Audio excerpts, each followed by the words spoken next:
No one knows America's finest city like he does. You can't just punt on a Manny Machado prime year. He's a fourth-generation San Diegan, born and raised in the heart of this community. Passionate, opinionated, and always bringing you the real talk on your teams, your city, and everything in between. Braden totally knows his stuff. He's ready for the next step. That guy is good. Live and local, it's the Braden Surprenant Show. But I think Braden's one of the up-and-coming young stars in the media game in San Diego. Now, here's your host, Braden Surprenant. What's up, San Diego? And a good morning to all of you out there. Oh, no. Camera off today. Hopefully we have avoided most of the rain throughout the county. I think we had a little bit yesterday, had a little bit again this morning.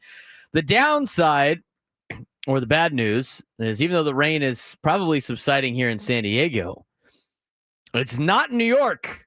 It's not New York. It looks rough for the next couple of days in New York City, especially the Bronx, where the Padres are expected to play against the New York Yankees the next 3 days. All supposed to be night games. You might be mixing up your schedule a little bit after what we find out later on today. Padres are expected to play at 4:05, if I'm not mistaken. Equator SoCal Padres pregame show expected to be at 3:05. We will try to keep you updated on any updates that we may get from New York, but 90% chance of rain, high chance of thunderstorms. It's through the entire East Coast, Northeast area. We'll see if we play baseball tonight.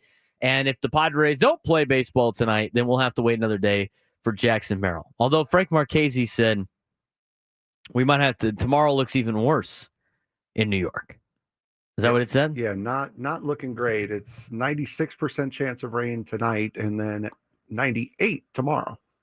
So not good. Could potentially see a doubleheader Wednesday, and then they play in the morning on a travel day back to Colorado. It's possible. Both teams are off. Highly possible. That might be the situation. We'll see what happens in New York. But let's talk about the Padres over the weekend against the Pittsburgh Pirates. They did what they were supposed to do against an inferior team all weekend long. They got some reinforcements back again, as Brandon Lockridge was now back with the team. They're expected to get Jackson Merrill for the first game in New York, whenever that may be. And then the other news that we got from Kevin Acee in today's daily newsletter was that Jake Cronenworth could be joining the team on Friday in Colorado. So that's all great news for the San Diego Padres. But kind of recapping the weekend, Padres beat down the Pirates 9-4 on Friday. I think everybody was talking about more Fernando Tatis Jr. exiting the game after getting hit by a pitch. He had the popped blood vessel in his forearm. It looked scarier than it probably needed to be. Everybody I knew that is in the medical field texted me and was like, nah, he's going to be fine. It's just a blood vessel problem. It's not going to be a fracture. He's going to be okay. Had to wait, obviously, for the update from the medical staff about it. And then he goes out the next day and has probably one of the best sequences on offense that you could imagine. And we'll talk about that in just a little bit. But on Friday night, I think a lot of people, and here's the deal with Fernando. And I think people need to understand this. And I'm all in favor of protecting Fernando when he gets hit. But the reason why Padres didn't retaliate right there, you're going to see a lot more of up and in against Fernando, because that's how you go against him. I mean, if you look at the way he stands, he's got that open stance and he always leans in, he comes in quickly. You have to make him feel uncomfortable as an opposing team. So you're going to go inside on the hands. That's the scouting report that is around Major League Baseball of how to defeat Fernando, high inside. And sometimes guys are going to miss. Now, this is where you get testy with another team, is if he gets hit multiple times by the same team, then you got to send a message. But if it's going to happen, guys. He's going to get hit again. That's how they attack Fernando. It's part of the game. It is what it is. That's why you didn't see any retaliation out of Mike Schilt. That's why the Padres didn't flip their lid too much. You're going to see more of that because of the way Fernando stands in the box, the way he attacks in the zone, kind of dives forward on his swing. You're going to see a lot of high and tight pitches. So he got hit. It's unfortunate. Good thing that he came back. Padres rolled without him in that game. The rest of the game, they won 9-4 over Pittsburgh. Arráez 3 for 5 with a double, 3 RBIs. Gavin Sheets had a 3 for 5 night with a home run, 2 RBIs. Padres took care of business against a team that was inferior. On Saturday, Bailey Felter had a great day for the Pirates. He looked legit. He was hitting his spots. He was keeping the Padres off balance. He was getting outs early in the contest. And then Manny Machado stepped up late in the ball game and hit a solo home run to tie it 1-0. To tie it at 1 after they were trailing 1-0. Sometimes against teams like that, you're going to get their best, and you got to be able to capitalize late in the game. And that's exactly what the Padres did. Machado, that's the reason why he is the highest paid player of the team. That's the reason why the Padres go where Machado goes. He was able to put the team on his back, tie the game. And then Fernando, we need to take an entire segment on this. Fernando hits a double, then steals third base, then steals home in the 9th inning to get the eventual winning run in the top of the 9th inning when you were stymied all day at the plate by Bailey Felter. Found a way to win on Saturday. And then on Sunday, you go to Stephen Kolek, and he gets his first major league start. He came in through in Seattle and came up through the minor league system with Seattle as a starting pitcher. Seattle moved him to a bullpen piece before he was acquired by the Padres. Padres used him as a bullpen piece last year as a Rule 5 draft pick. And then during spring, gave an opportunity to be a starter. He goes down to AAA El Paso, works on some things to get more comfortable as a starting pitcher, and the Padres pulled him up, and he threw a shutout yesterday. 5 in the 3rd innings of shutout baseball. He looked great. Stephen Kolek looked great yesterday. And I think we're about to go into the time frame of the season in which you get Stephen Kolek as the number 5 starter. We always thought that number 5 spot in the rotation was going to be kind of a rotation in itself. Now, 2 of those players in that 3 men that were going to be in the 5 spot of the rotation got pressed into action because Yu Darvish was on the injured list to start the season. And now when he comes back, who knows what they decide to do with Vasquez and Kolek and Kyle Hart. But I think right now is the time for Stephen Kolek to pitch in the number 5 position. And then you'll get back to Vasquez eventually. You'll get back to Hart eventually. I think it's going to be a rotation of guys in that bottom half of the starting rotation. Loved what we saw out of Stephen Kolek on Sunday. The Padres pitching staff's been great and been a big reason why they have had so much success. Hitting is going to come and go. And when they play the style of baseball that the Padres play, of grinding out at bats and being aggressive on the base paths and finding different ways to win besides just the long ball, they're going to continue to go on winning streaks like they're currently on. 5-game winning streak for the Padres. That puts them a half game out of first place behind the Los Angeles Dodgers, which is good enough for a half game behind the lead of the best record in Major League Baseball, which you're going to see out of the National League West probably the entire season. Padres took care of business for the first time in a long time. We have always seen the Padres play up to their competition and play down to their competition. And you finally saw them take care of business against a team that was inferior, that didn't look like they wanted to be there, that is not going to be a good team later in the season. And now the Padres have done that twice in sweeps. So we'll see what they got against the Yankees. I think this is a big tester right now coming up this week, whenever the games may happen. Again, serious weather in the New York area the next 3 days. Thunderstorms expected tonight, 90% chance of rain in the area. Again, when you see the percentage chance of rain, that's not a likelihood that it's going to happen. That means 90% of the area is going to get rain. Thunderstorms, high level of rain, right around 6, 7 o'clock Eastern time, which is when they're supposed to be starting the game. Merrill is expected to be back tonight if the Padres, in fact, play tonight. But we'll get you updates throughout the afternoon on whether or not the Padres will play tonight, whether or not Jackson Merrill's in the lineup, roster moves. With these games on the East Coast, we usually are the show that ends up having to break some of this news just because it starts happening a little bit earlier than we usually see out here on the West Coast. Want to join the show today, 833-288-0973, 833-288-0973. Again, Padres took care of business. They finished off a 3-game sweep of the struggling Pirates with a 4-0 win on Sunday. Now 22-11, running a 5-game winning streak. Stephen Kolek yesterday impressed in his first major league start, pitching 5 1/3 scoreless innings, and the bullpen locked down the team's MLB best 8th shutout, which ties the Cubs for the most amount of shutouts to start a season back in 1907. Xander Bogaerts drove in 3 runs, continues to produce in his return. Padres are now 8-7 on the road, 10-3 against losing teams this season. Tough series coming up against the New York Yankees, against the AL East leading Yankees. Padres did what good teams are supposed to do. They beat bad teams, and they built momentum. How do you think the Padres did over the weekend? What do we think about their series against the New York Yankees? 833-288-0973, 833-288-0973. Was that the most thrilling play of Fernando Tatis Jr.'s career? Most thrilling sequence?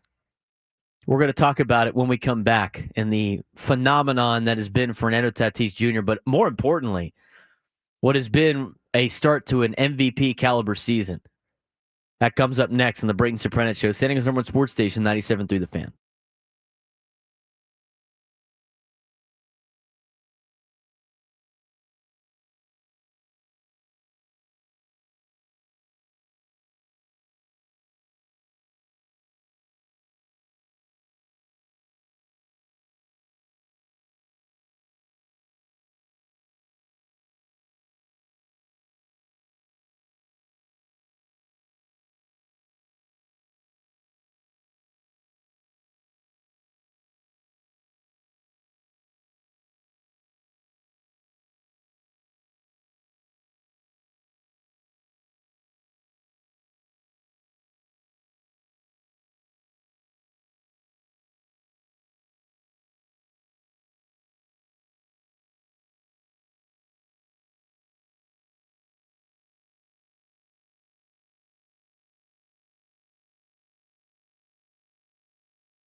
10-17 on a Monday.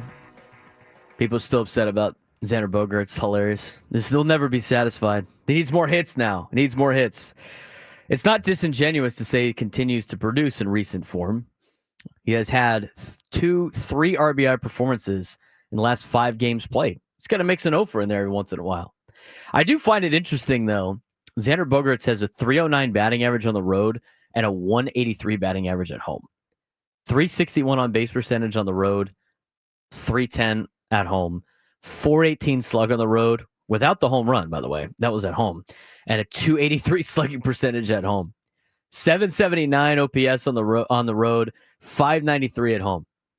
Just 2 drastically different stat lines for Xander, home and on the road. He just doesn't like playing in San Diego, apparently. That's not true. We don't know. But he's starting to finally drive in runs. He has had 3 RBI performances in the last 5 games, which is more than any time that he had last year. He never did have 3 RBI performance last year.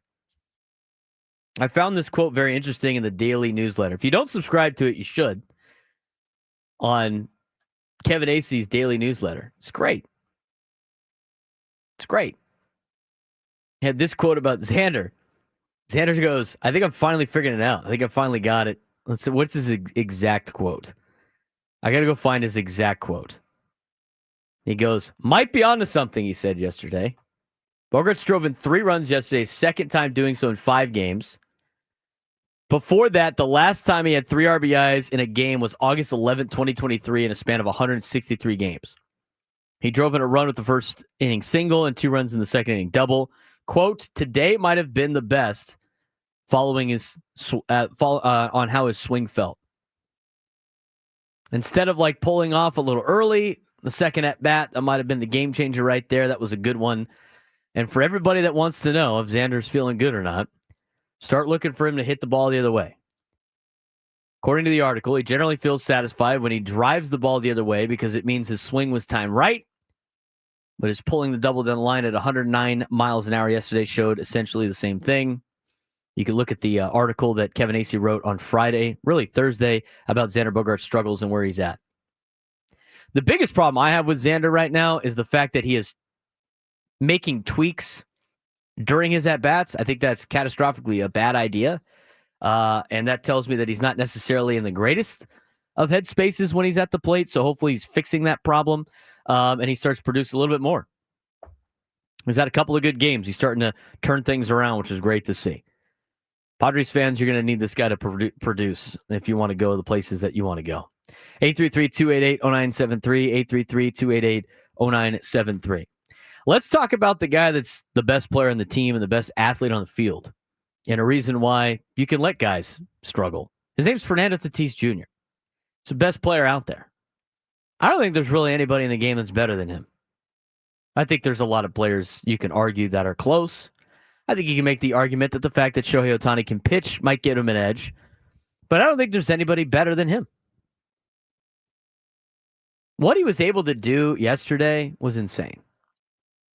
And every time I talk about MVP, I hate MVPs. I think it's a waste of an award. I think it's dumb. I'm not a big fan of the Hall of Fame, nor induction ceremonies. I think it's stupid. I think the Hall of Fame as a museum is great. But overall, I think a lot of these awards are dumb. The fact that Manny Machado can't win a Gold Glove in the National League is beyond stupid. Beyond stupid. So with all that being said, when I talk about MVPs, at least how I view it, most valuable player, in a sense of if you were to take Fernando off the Padres, would the Padres still be this good? No, I don't think so. He almost single-handedly won you the game on Saturday. Let's look at the sequence that he had on Saturday night. In the 9th inning, in a 1-1 tie. Pretty remarkable. He gets, how many, was there an out when he came up? I think there was an out. I got to pull up the exact sheet. But it starts with him getting a hustle double in the inning. You have the double? The former Padre delivers, and Fernando hits a rocket into left field base hit. Hayes dove to his left, couldn't get there. Fernando going to try for two. Canario's throw not in time, and a hustle double by Tatis, who may have lulled Canario to sleep out in left field. Hustle double by Tatis for sure. Hit the ball down and just past the third baseman, was able to make it all the way over to second and put himself in scoring position for the rest of his team coming up later. Oh, but it didn't end there. I don't know if you have this or not. Do you have the stolen base? He does. Frank does. No, he doesn't. No, he doesn't.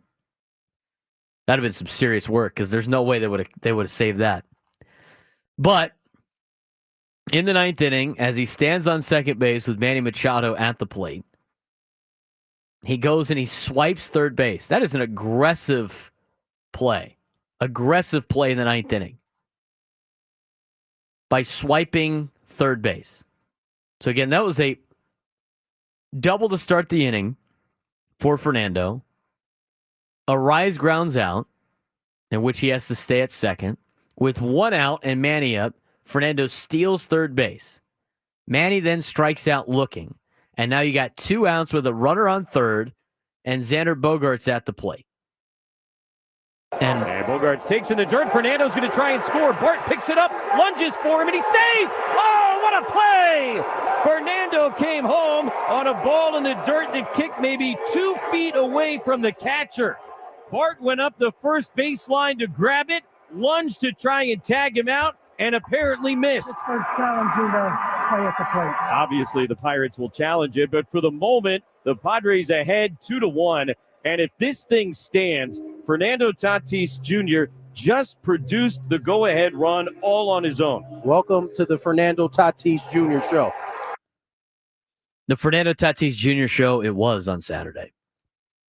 He's had some pretty remarkable plays in Pittsburgh.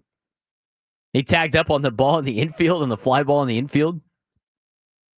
And I think the funniest thing about that entire sequence, again, if you read Kevin Acey's daily newsletter, it mentions how Fernando has been more selective on when he wants to go out and make athletic plays because he understands that longevity is very important.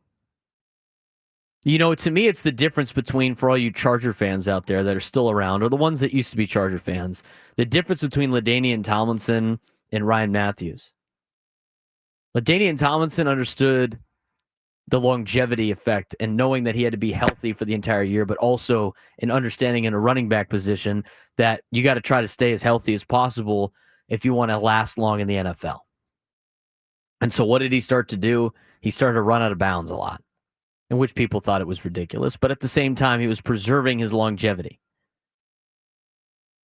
Ryan Matthews was a guy that had immense talent out of Fresno State, was a really good running back, but his body always broke down because he was constantly taking hits, not going out of bounds, and trying to grind and fight for that extra yard and show off show off the flash when he's a young guy. I think Fernando, with some of the injuries that he has had so far this year, or so far in his career, he's starting to understand that for the betterment of the Padres, but also for the betterment of his career, he needs to pick and choose when to go after it and when to slow down. And so that was in the article before yesterday. And he said, or before Saturday night's game. And in the article, Fernando says, I try to pick my spots when the team needs them the most.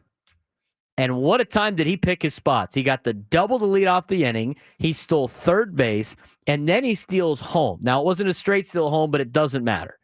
Ball in the dirt, but the ball didn't get very far. It's not like it rolled all the way to the backstop. It was in the left-handed batter's box. And Fernando slid in safely to give the Padres the run they needed to beat the Pirates. Padres don't hit a lot of home runs. They're a high batting average team, and they find different ways to win. You can't just rely on home runs.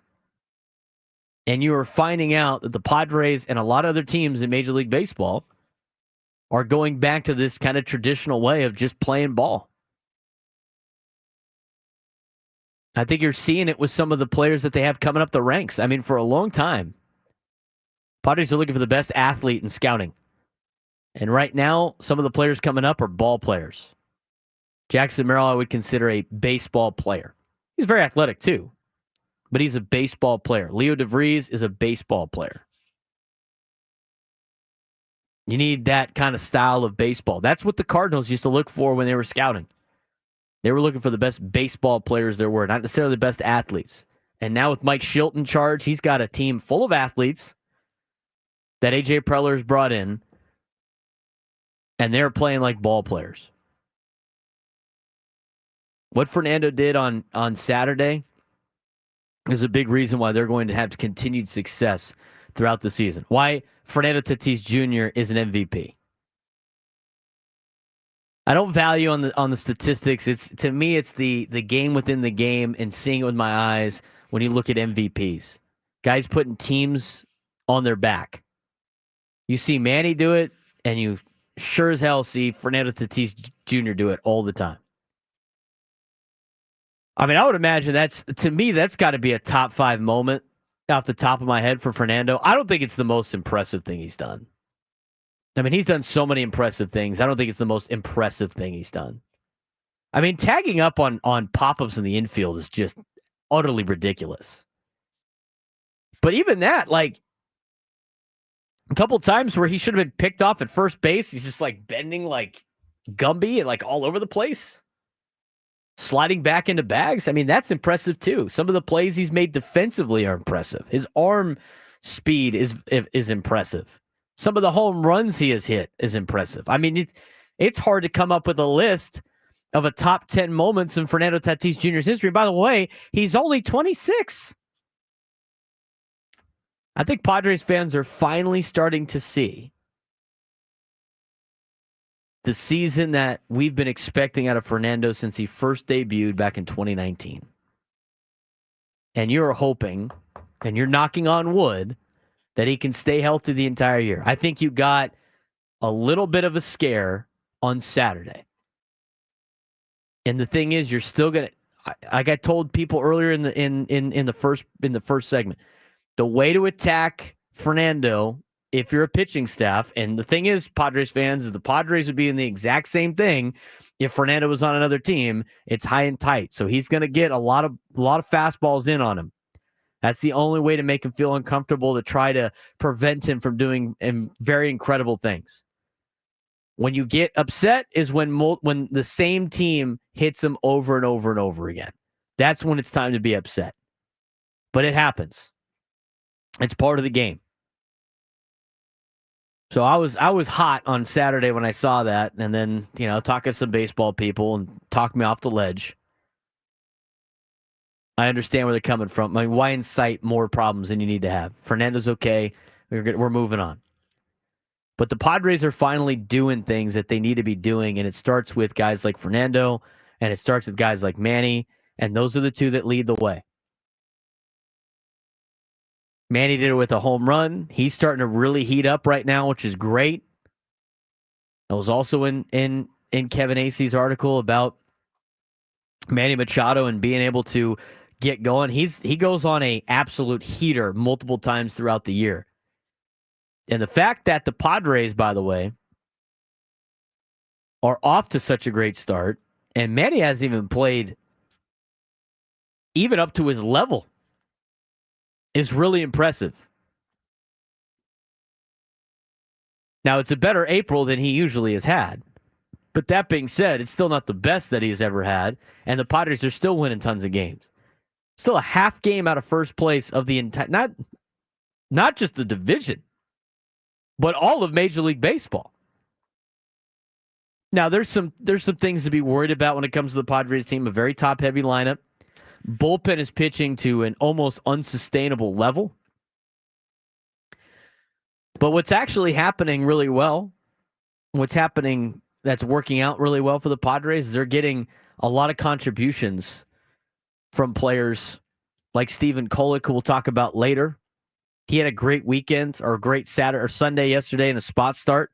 He might have a real chance of being able to be a number 5 starter for the Padres for this next trip through the rotation. I would let him do it for a couple of weeks, if not a couple of months. See where you're at with Darvish coming back. But I think everybody was ready to just freak out during that little rough patch that the Padres had against Houston, against Detroit, against Tampa. You're finally back to full strength, and the Padres are returning to form. 833-288-0973, 833-288-0973. When we come back, we'll hear a little bit from Mike Schilt over the weekend talking about his ball club as they return to form, and we'll take a look at what the bullpen has been doing during this winning streak. Just absolute insane numbers. Braden Surprenant Show rolls on, setting his number one sports station, 97 through the Fan.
10:38 on a Monday. Padres expected to play the New York Yankees today. Maybe at some point, but there are thunderstorms in the Bronx. So I don't know if they're going to be playing tonight or not. I would probably weigh on they're not, but we don't know. We got to get updates from New York. When we come back in the 11 o'clock hour, we'll get you a full preview on the New York Yankees. Erik Boland, who covers the Yankees for Newsday Long Island, will be joining the show to get you the full breakdown. Probably give us a weather report, too, live in New York, as the Yankees and Padres will start a 3-game series against each other Monday, Tuesday, and Wednesday. Tonight's game is supposed to be on MLB Network, but it's not exclusively to MLB Network, so you'll be able to watch the Padres on Padres TV. Also, you can listen to all the games right here on 97 through the Fan. Look forward to that if it happens tonight. Again, we'll get you updates as they come about, as we obviously have to do it for planning purposes for the next couple of days. We were talking about Fernando and kind of how crazy he was on Saturday, and it's not new to Padres fans. I mean, we've seen this guy like this multiple times. That's why when you have a player like this and he is surrounded by veterans and other good players, Padres are going to have a really good year if he continues to play at this level, and I don't know why he wouldn't be able to. And this is him, remember, this is him picking his spots. He said that with Kevin Acee the day before he did this. I'm picking my spots in a position where I'm going to do it when it best helps the team. Well, I tell you what, that really helped the team. What did Mike Schultz say about Fernando on Saturday? Here's what Mike Schultz's reaction was to that play sequence on Saturday night. What a way to get to be the 7th fastest guy in the history of Major League Baseball to 100 stolen bases and 100 home runs. That's a pretty nice way of doing that. Yeah, I mean, absolutely. Pretty much a one-man show, right? It takes a team, but he was on display to help his team. And, the whole thing was just a clinic. They're playing no doubles, gets the ball down the line, and then he recognizes where the outfielders are playing and doesn't miss a beat from the very beginning, and had his on his radar from right out of the jump. His first 3 steps were phenomenal. So he puts the pressure, gets the second, and then he's hunting, and he looks up and trying to figure out a way to get to third. And, now we got 1 out and Manny up, which clearly we have confidence in all those guys. But sees his opportunity, boom, pounces on it, gets to third. And now, listen, we got 2 outs. We got their closer on the mound. Again, we trust our guys, but he's hunting. And he went for the kill. It's just one of the better baseball plays you're going to see. It's on point for any and everything. It's just great competition coupled with special talent. What a special talent. I mean, it was all over MLB Network this morning. And there's a clip out there on Twitter that I'm going to look at, but they're breaking down just his dynamic play and his instincts just being game-changing. I think it's a good call. It's more of an instinct thing than anything else. I mean, he goes. There's no hesitation. He just goes. It's fun to watch.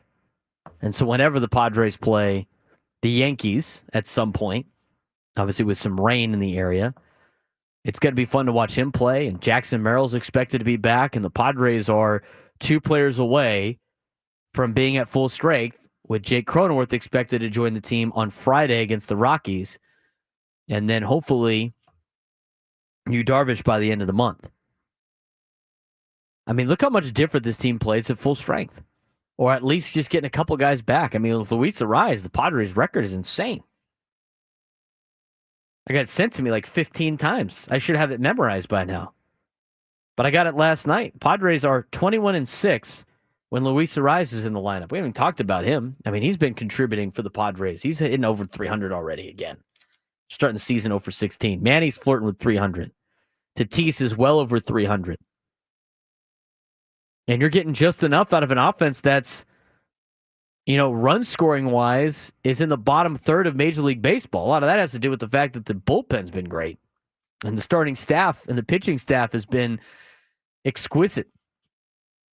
pitching staff for the Padres has given up the least amount of runs, and it's not even close. I mean, if you look at the overall MLB standings and you rank Major League Baseball teams based on how many runs that they have given up, the Padres are at the top, and it's not even close. Padres have given up 95 runs allowed. 95. Still haven't given up 100 runs yet. You look at the next team on the list. I have to flip the standings over because ESPN says I'm able to sort on ESPN. I'm not able to do that on MLB for some odd reason. The New York Mets pitching staff, which is also really good, they've given up 112 runs. They have played 2 extra games, followed by the Tigers with 116, Royals at 119, Rays at 128. Padres have given up 95 runs. Last team in Major League Baseball to give up 100 runs or less. Los Angeles Dodgers are middle of the pack, 140. They've had a lot of injuries with their pitching staff. But when you got a pitching staff like the Padres do, and you have the athleticism that the Padres do, when you get back to full strength, you are going to be near the top of Major League Baseball. I mean, what was the big problem for the Padres going into the season was depth, and hopefully guys don't get hurt. And they had probably as many injuries as you can think of to start the season, and they weathered the storm. I mean, they're right back to where they were. They made it happen quickly, but where they were when everybody got hurt to where they are now, they are the exact same spot. The only difference is they are a half game difference. They're a half game behind the Dodgers now instead of being a half game up. So it's a game difference. If they continue to play at this clip, which I don't think they will, but if the Padres play at a 667 clip, which is what they're playing so far, they'll finish with 108 wins. At 11 games above 500, if they play 500 the rest of the way, they're at 87 wins. So they're in a really good spot, and they are getting back to form. 5-0 since dropping 2 of 3 to Detroit, being swept by Tampa. Scored less than 4 runs only once during this winning streak. Luis arrived during the winning streak since returning from concussion protocol. 8 for 20, 5 RBIs, 3 runs. Padres bullpen has got 19 2/3, 5 runs, 12 hits, 23 strikeouts. And Xander Bogaerts is 5 for 20 with 6 RBIs, 4 runs scored, and a home run during the winning streak. You're seeing contributions from everybody. Mike Shildt talked about the all-around game that the Padres played yesterday after the contest. Said it was a good game all around. Bogey was great. Really, really good. I love the fact that 2 outs, nobody on, Manny, boom, double, bogey, base hit, get the lead. Next inning, Diaz, really nice ball game too. Took a little bit of a pounding back there behind the plate, but did a great job on both sides of the ball, blocked well. Solo homer. Hits a homer, it's like, okay, it's 2-0, lock, boom, base hit, and bogey comes back up, so does it 3 RBIs, great play. In the 9th, another good play earlier in the game with bogey, just it's a really well-played baseball game by Xander Bogaerts and the Padres. It was a great baseball game. I mean, Mike Shilt's going to protect his guys. He knows there's people like with some heat on Xander. He's going to be over. It's a little overemphasis on Xander there. I would even say that. But he's going to protect his guys. Mike Shildt talking about what was important for Kolek to settle in yesterday. I think that's important. We were able to get up and get a lead early, so he didn't feel like the weight on the world's on him. And, it's still a tight game, 1-0, 2-0, 4-0. But, it does give him some breathing room to go out and just go, which is exactly what he basically did. He went out and attacked. He went out, had a lot of life to it. But he handled himself very well, did nice jobs. Getting runs early, very important for the young pitcher and first ever start at the major league level to get in and be legit. We'll talk more about Stephen Kolek later on in the show. 833-288-0973, 833-288-0973. Not a bad weekend, Frank. Not a bad weekend for the Pods. Not a bad weekend for all of San Diego sports, honestly. That's true. San Diego FC with the 5-0 victory San Diego Wave won 2-1 yesterday. Legion won yesterday. Legion won yesterday at Torero Stadium. I was walking out when that happened. USD Baseball had a 3-game sweep of San Francisco. And UCSD, the Tritons, went up to Irvine, took 2 out of 3 from the 13th ranked UC Irvine Anteaters in baseball. There you go. How about that? Solid. I would call that a solid weekend, especially yesterday. You were telling me about USD's game yesterday. Got a little wild there towards the end. Apparently. Oh yeah. Last inning, and I'll say what happens again. We'll get to your phone calls. Erik, Jason, waiting on hold. USD was trying to complete the 3-game sweep of San Francisco. They're in first place in the West Coast Conference. And they were up 8-4 going into the top of the 9th inning. In the top of the 9th inning, they gave up 4 runs. San Francisco came back and scored 4 runs to tie it at 8. Bottom half of the 9th, after USD blew the lead, San Francisco hadn't led basically all weekend. They're trying to salvage the weekend series and try to make the West Coast Conference tournament as the 6th seed. They're 1 spot behind Pacific, and they only have 1 weekend series left. San Francisco does. Their pitcher gets the first 2 Toreros out, and then Connor Meidroth, the brother of Chase Meidroth, who plays for the White Sox, walked. And then the San Francisco pitcher hit the next 2 batters. And so the bases are loaded, 8-8 ball game. After your offense just put up 4 runs to tie the game, with the bases loaded and the freshman Rex Watson coming to bat, the pitcher balked in the winning run before he even threw a pitch to Rex. He goes to get set. He pauses and then goes back to not being set. The USD dugout starts screaming balk, and they start running onto the field. I'm literally taking notes, ready to get, introduce Rex to being the hitter and set up the big moment. And it's like, what happened? Oh, it's a balk. And USD wins. They went on a balk. That is a miserable way to lose. Miserable way to get swept in San Diego, to fly back to San Francisco. Now you're a game behind in the standings. Tough. That was rough. It was a 3-hour and 45-minute game. It didn't have to be. Didn't have to be. The other 2 games were 2 hours and 20 minutes. It was great. 3 hours 45. Didn't have to be. 833-288-0973. 833-288-0973. Erik in Fallbrook, your leadoff batter for the Braden Surprenant show today. What's going on, man? Hey, good morning. How we doing? I'm doing well for a Monday. There you go. We'll take that. So, no, yeah, I was trying to figure out what I was going to say. I was going to talk about Toddy, all these things. But I think being on teams, I think the biggest thing is, for me, it's Schilt. So last year, I think about his first year. I think the first half of the season, we were playing about 500 ball. There was people calling for his head. But in reality, as a coach, he's trying to instill his philosophy. And I think the whole time during that, right, because with a team of superstars, everybody wants to play the team. Schilt was just a human shield. And he was just like, no, this is me, knowing very well that his contract at that time is on the line. And I'm glad that the team responded, because it very much would have been his head if he wouldn't have produced. So I think instilling a philosophy, sticking to your guns, death by 1,000 cuts, putting the ball in play.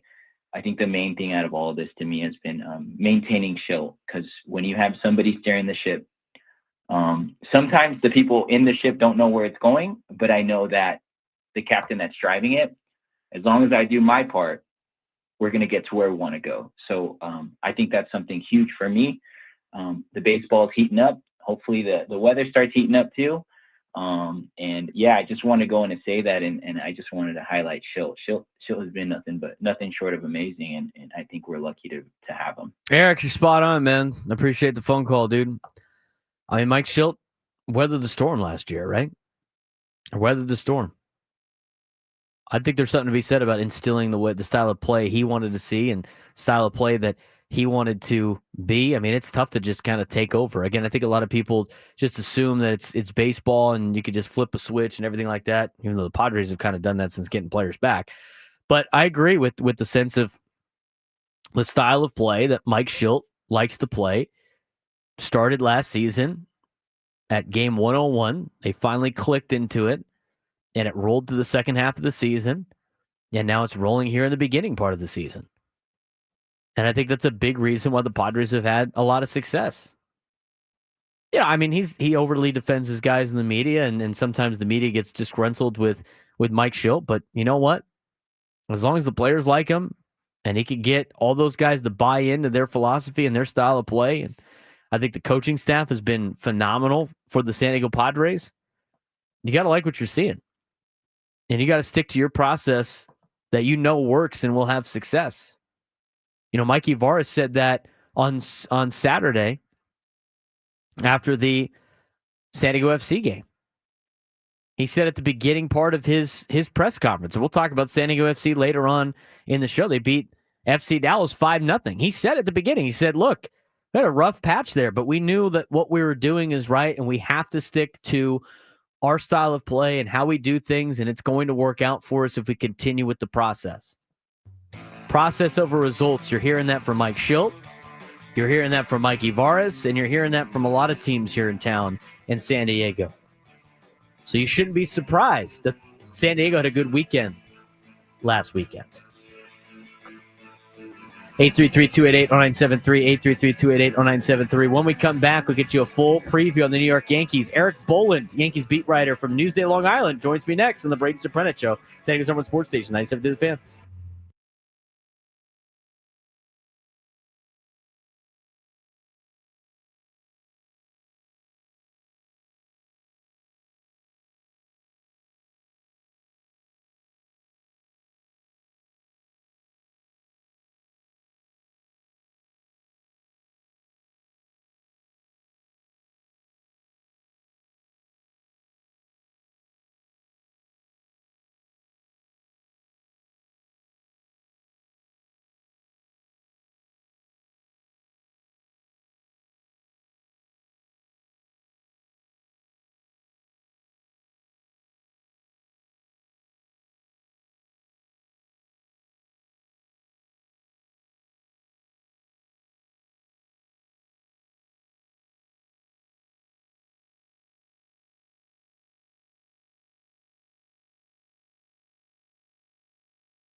Second hour of the Braden Surprenant Show, live and local each and every day from 10 to 2. We really appreciate you making our day a part of yours.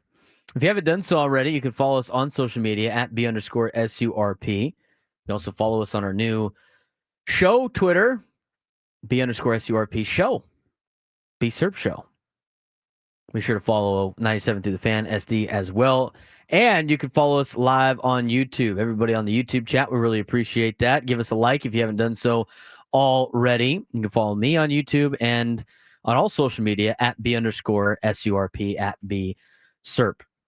All of our shows are posted in podcast form at the conclusion of the show, and they are posted wherever you get your podcast, whether it be Spotify or the Odyssey app or Apple Music. Just search the Braden Surprenant Show, and you'll be able to find it. And you can listen to us whenever you have at your best convenience. Listen on the Odyssey app. You can rewind to anything that we have talked about before. We've talked about how insane Fernando Tatis Jr. has been playing. And we've also talked a little bit about this upcoming series against the New York Yankees. We're going to dive deeper into that with Erik Boland. But they just opened the Bronx. Yankee Stadium has been opened up, and so he is in the process of getting through security and everything like that. So we will talk to him in just a matter of moments to talk about this Yankees club. This Yankees team currently in Major League Baseball has a top 10 record. They have the second, or should I say fourth best record in the American League. They trailed Detroit by 2.5 games. They are the leader in the AL East. They have a 2-game lead on the Boston Red Sox. Been able to use the long ball a lot. Aaron Judge is hitting 400 to start the season, but they have gone through kind of a rut of some injuries as of late. Losing Jazz Chisholm to the 10-day IL. Sounds like they've avoided disaster with Anthony Volpe, trying to get some players to produce outside from a pitching standpoint, outside of Max Fried. And so we will dive a little bit deeper into kind of the Yankees storylines in just a little bit. Trent Grisham is off to a great start as well, but he has made it through. He is getting settled at Yankee Stadium as we get ready for a 3-game series between the Padres and the New York Yankees. He covers the New York Yankees for Newsday, Long Island. His name is Erik Boland. He's been doing this for a long time, since 2009, does a tremendous job, and we are pleased to have him on the Braden Surprenant Show. Erik, how's it going? Hopefully you're staying dry in New York. Braden, first of all, great to be on in San Diego, one of my favorite road cities, and has been for a very long time. And no, we are not staying dry.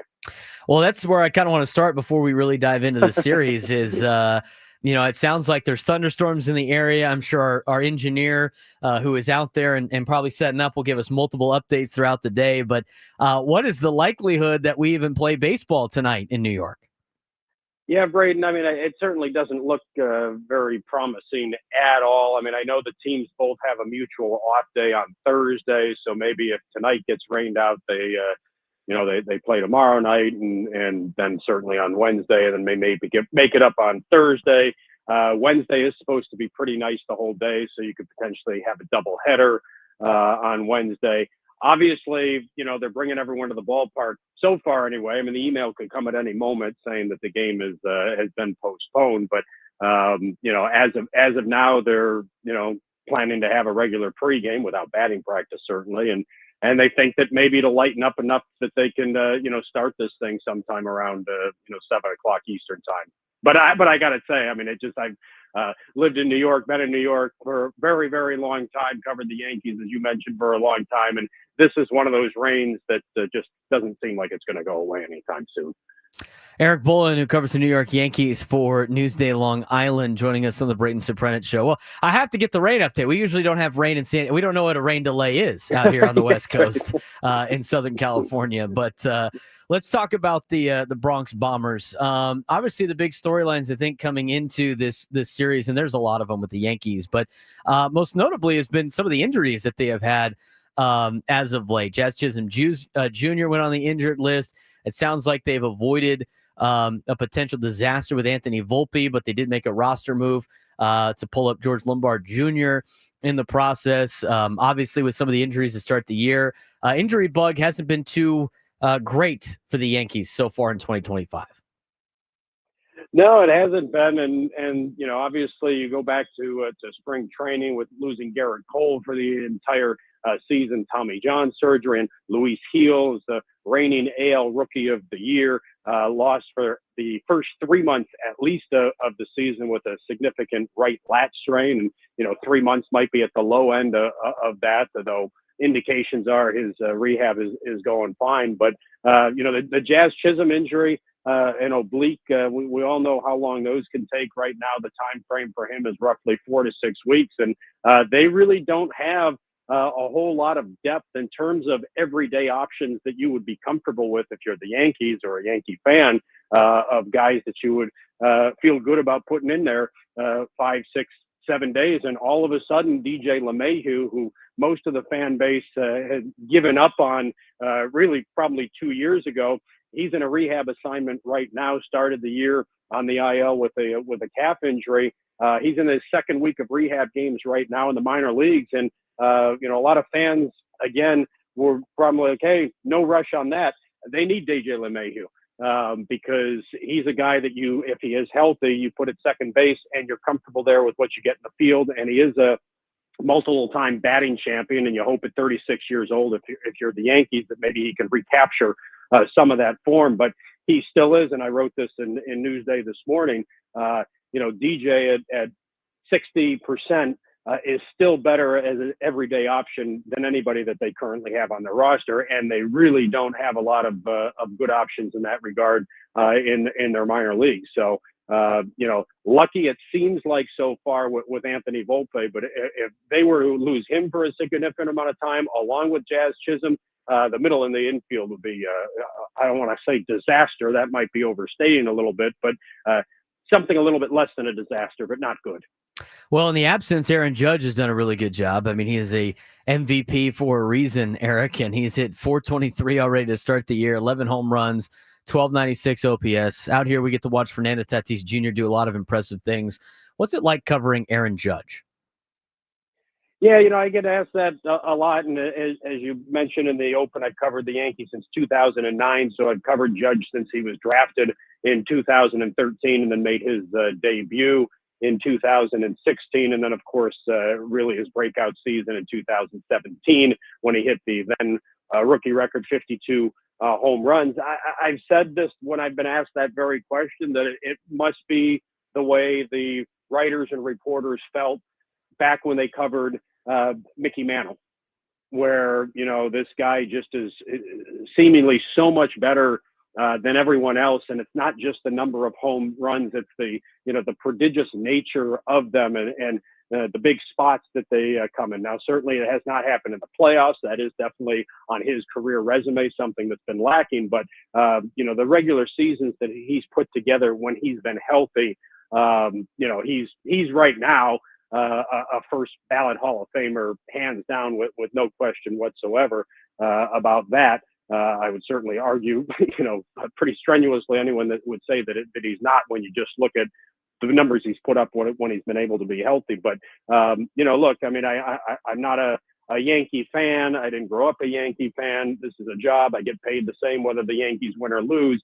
All of that said, I love the job. I don't want to do anything else. And one of the aspects of the job that you really feel privileged on a day-to-day basis is being able to see some of the greats of the game and to have been able to, chronicle in some small way Judge's career, which is now in its ninth season, is, that's certainly something whenever I'm retired, which hopefully is later rather than sooner, though in this business, as you know, we don't always have the control over that. But this will be something that I look back on without question as a career highlight. Erik Boland, New York Yankees beat writer at Newsday, Long Island, joining us on the Braden Surprenant show. The only outfielder that's done a pretty good job. I mean, former friend of the San Diego Padres, Trent Grisham, who really struggled in his Padres career, was part of the trade to New York in that Juan Soto deal that got the Padres Michael King. He's really starting to hit his stride a little bit here with the Yankees in year two. 296 average, 8 home runs, 15 RBIs. What's been the biggest difference for Trent Grisham in year two in a Yankees uniform? Braden, it's really simple. It's playing time. He only appeared, I don't have the numbers in front of me, but I played 60, 70 games, I think it was last year, would go whole week, even 10-day, 11, 12-day stretches without playing. And, any big leaguer will tell you that that's a really tough road to hoe, to as difficult as big league pitching is and has become on a year-to-year basis, and it gets better and better with the sheer number of power arms with all sorts of wicked stuff coming out of these bullpens. To only get a handful of at bats every 2 weeks and then sit again for another 2 weeks. It's really hard, and that was something that Trent really struggled with, obviously last year.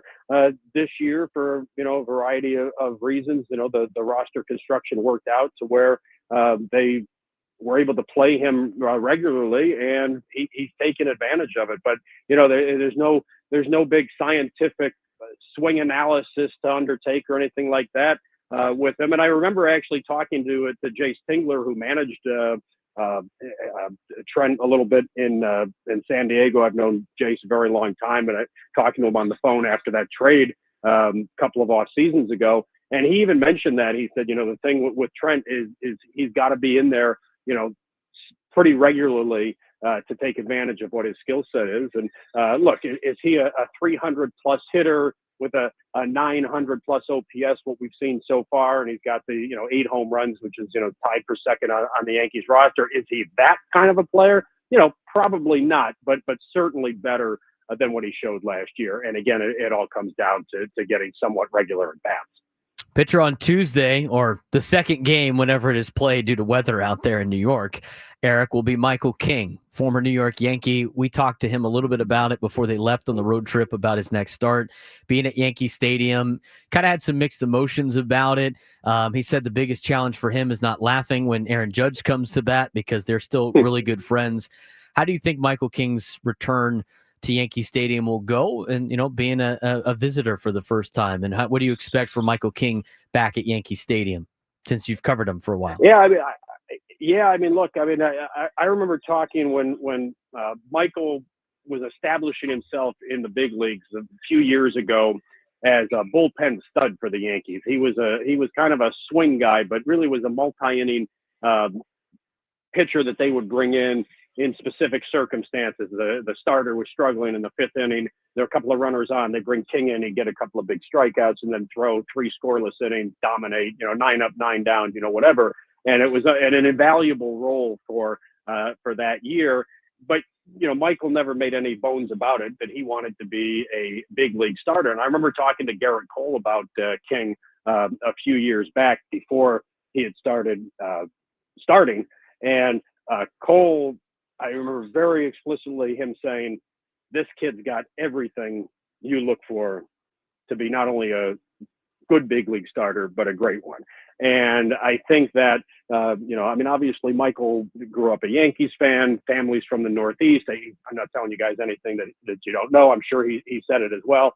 Never wanted to leave the Yankees, was crushed when certainly at first when he was a part of that trade.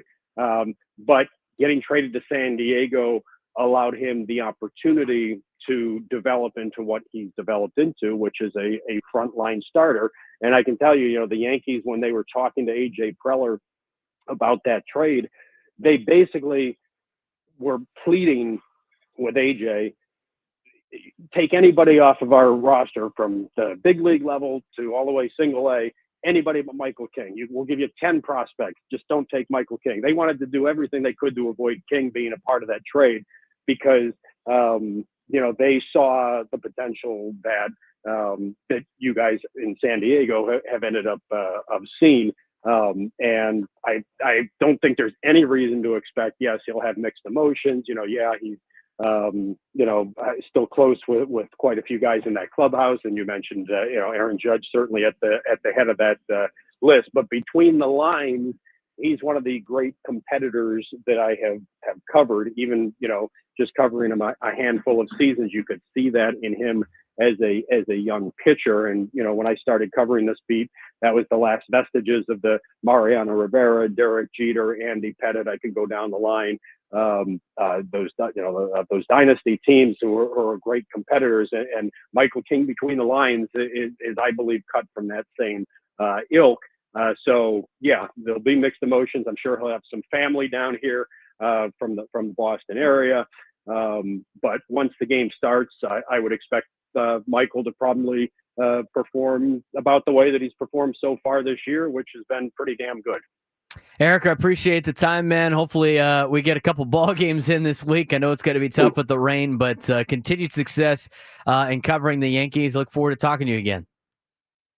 Look forward to it as well. Thanks for having me on and reaching out. Erik Boland, New York Yankees beat writer at Newsday.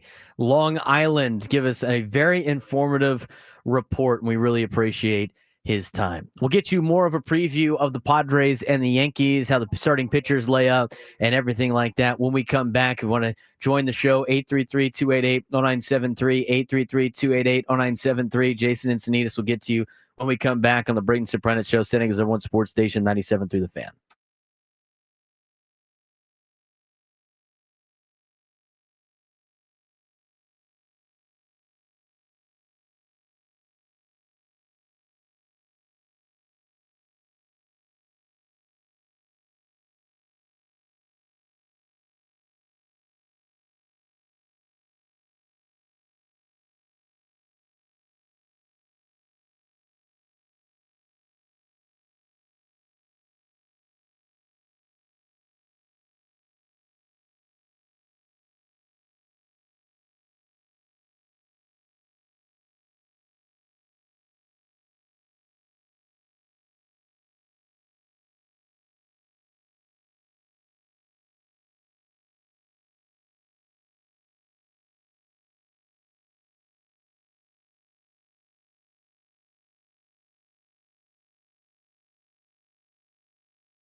11:21 on the Braden Surprenant Show on a Monday. Baseball coverage on 97 through the Fan, presented by T-Mobile. Head to T-Mobile.com and get a great deal on an iPhone 16 Pro. Another huge thanks to Erik Boland giving us a full scouting report on the New York Yankees. It's always fun to play the Yankees. I mean, you don't, as a Padres fan, before 2 years ago, you were playing the Yankees once every 3 years, and you were seeing them at home once every 6 years or whatever it is, 5 years, 6 years. And now you get to see them every single year. 2 years ago, I did this trip with my family and some friends. Went to go watch the Padres play the Yankees.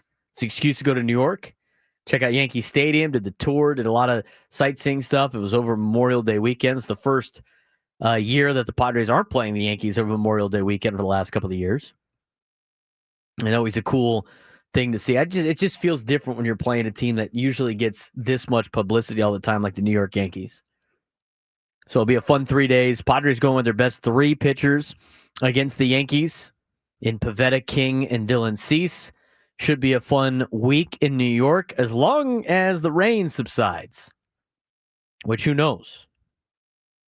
If you want to join the show today, 833-288-0973, 833-288-0973.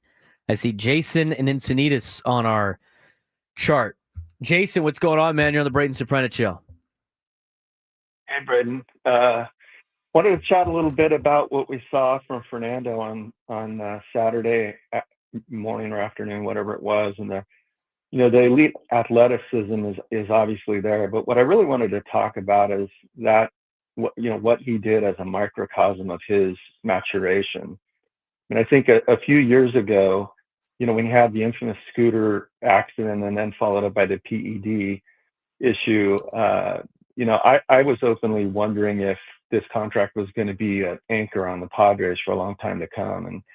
And I think those setbacks for him, really fueled his maturation. And, it's easy with his elite athleticism to just be a big bopper and sort of rely on that. But I think what I took away from Saturday was his realization just with how many ways he can impact a ball game and taking to heart. I think a few years ago, he would not have taken to heart the feedback his father gave him. And it just was really special to see, the evolution and the maturation of Fernando. And that's really what I took away from what he did in the ninth inning on Saturday. Jason, I first of all appreciate the phone call, man. Thank you very much. But yeah, I totally agree. I mean, where the Padres are at with Fernando, where Fernando's at in his career, I think, sometimes you do have to go through times like that to finally get it, finally, grow up, finally, mature to the level that you're seeing Fernando at right now. I think Jason did a great job outlining all of those things because that's exactly what Fernando has done. I think the way he handled coming back from the PED suspension, I think the way that he went and got, he didn't want to get the shoulder surgery. He went and got that done. I think he, put his head down and just went out there and played and didn't make it a distraction. And the player that he is now is almost even better than the player that he was before all of those distractions that happened. And the growing up of Fernando right in front of our eyes has been fun to watch, not only from an on-field perspective, but just as a person perspective. You're starting to see him, really mature into this organization. I think you could say that about Manny Machado, who had a little bit of past in Baltimore and Dodgers, obviously, for that short amount of time, with some antics. But now it's just, you're seeing this maturity in some of these veteran guys now that has helped lead in the charge. 833-288-0973, 833-288-0973. So you got to Mike at Mission Valley. Mike, you're on the Braden Surprenant Show. What's going on, man? Hey, listen, Braden, I wanted to just compliment you. I didn't just come in here to throw flowers at you, but considering kind of the sports radio mentality, what's been happening in the hour of 10 to 2, for me, it's been pretty frustrating. And you're a complete fresh air, man. You're just an upgrade. It's informative. It's not just I don't want to critique people on the radio. I'll just tell you, man, I can listen to the radio show and not turn it off. I appreciate catching some sports chat during the afternoon. So you're up. I mean, you're upgrade completely, brother, and just like and appreciate. I'm throwing just a sincere compliment at you, and I hope the radio station continues to keep you on, and you're doing a great job. And seriously, I mean, I've been listening to sports radio for 50 years, and you kind of hear quality, and you just want to voice it and hope that management and you both recognize that we appreciate good radio. Sports talk, brother. It's good. And just wanted to throw that out. You haven't chatted with you at all yet, called in, but wanted you to know that people are out here, even though maybe it's just me, but I'm sure other people really appreciate listening and not having to turn off the low quality stuff that was going on for the last couple of years. I like Craig Elston, and there's just some of the other stuff that's just kind of irritating. I couldn't even tolerate it. Well, Mike, I appreciate that, man. I really do. We're trying to make it as entertaining as possible for you guys and be well informed of the sports. There's a lot going on in the sports world. It's not just in San Diego, and we try to do that. But obviously, being a local guy that I am, and growing up listening to sports talk radio in town, trying to give as much as I can to local sports. I mean, I love this town. I love this city. Born and raised here in San Diego, fourth generation. If it's up to me, I'd never leave. I don't know what my future holds, but I appreciate the kind words, Mike. I really do. So thank you very much for the phone call on that. When we come back, we'll get you a full breakdown of the New York Yankees. And the question I'm going to ask you, Padres fans, and give me a ring. Let me know. Put it in the chat. And they are a little beat up right now. We talked about it with Erik Boland. The Padres are red hot. They took care of business against some inferior teams. Are they ready for the New York Yankees? What would prove to you this team is for real? Taking a series in New York on the road? Padres haven't done a lot of success on the road so far against good teams. 833-288-0973, 833-288-0973. Do you consider this series a measuring stick? We'll answer that when we come back on the Braden Surprenant Show on San Diego's #1 sports station, 97.3 The Fan.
11:34 on a Monday morning. About to be Monday afternoon, getting in that lunchtime hour. Hopefully you guys got some good food on tap. Jackson Merrill expected to return today if the Padres play. What's our latest weather update, Frank? It's going to rain. Not and good. Yeah, not good. Not great, Bob. Not great. Not great weather in New York. It's raining sideways right now. It's raining sideways. I wish we had that clip of Matt Scraby.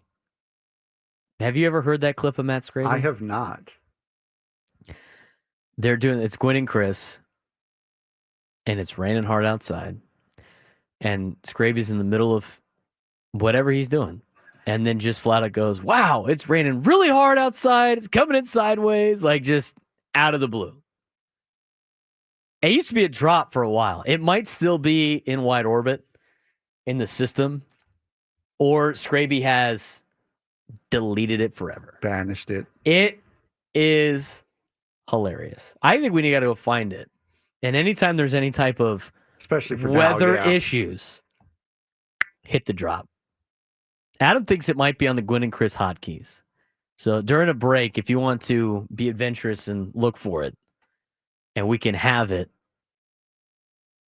Yes, which are admittedly jumbled and tough to find what you're looking for. I think Scraby keeps it like that on purpose. See, that's the one thing. With someone like me who has CDO, which is OCD for people who are so OCD, they need to have the letters in alphabetical order. Yeah, this is not a good thing. Oh, man. It's really not. I'd rather not deal with a Frank raging over here. But if you want to find it, and we want to give a weather update later in the 12 o'clock hour, Matt Scraby might be able to give us the weather report. So, but you got to be ready for the sports, though. We're going to get to that in just a second.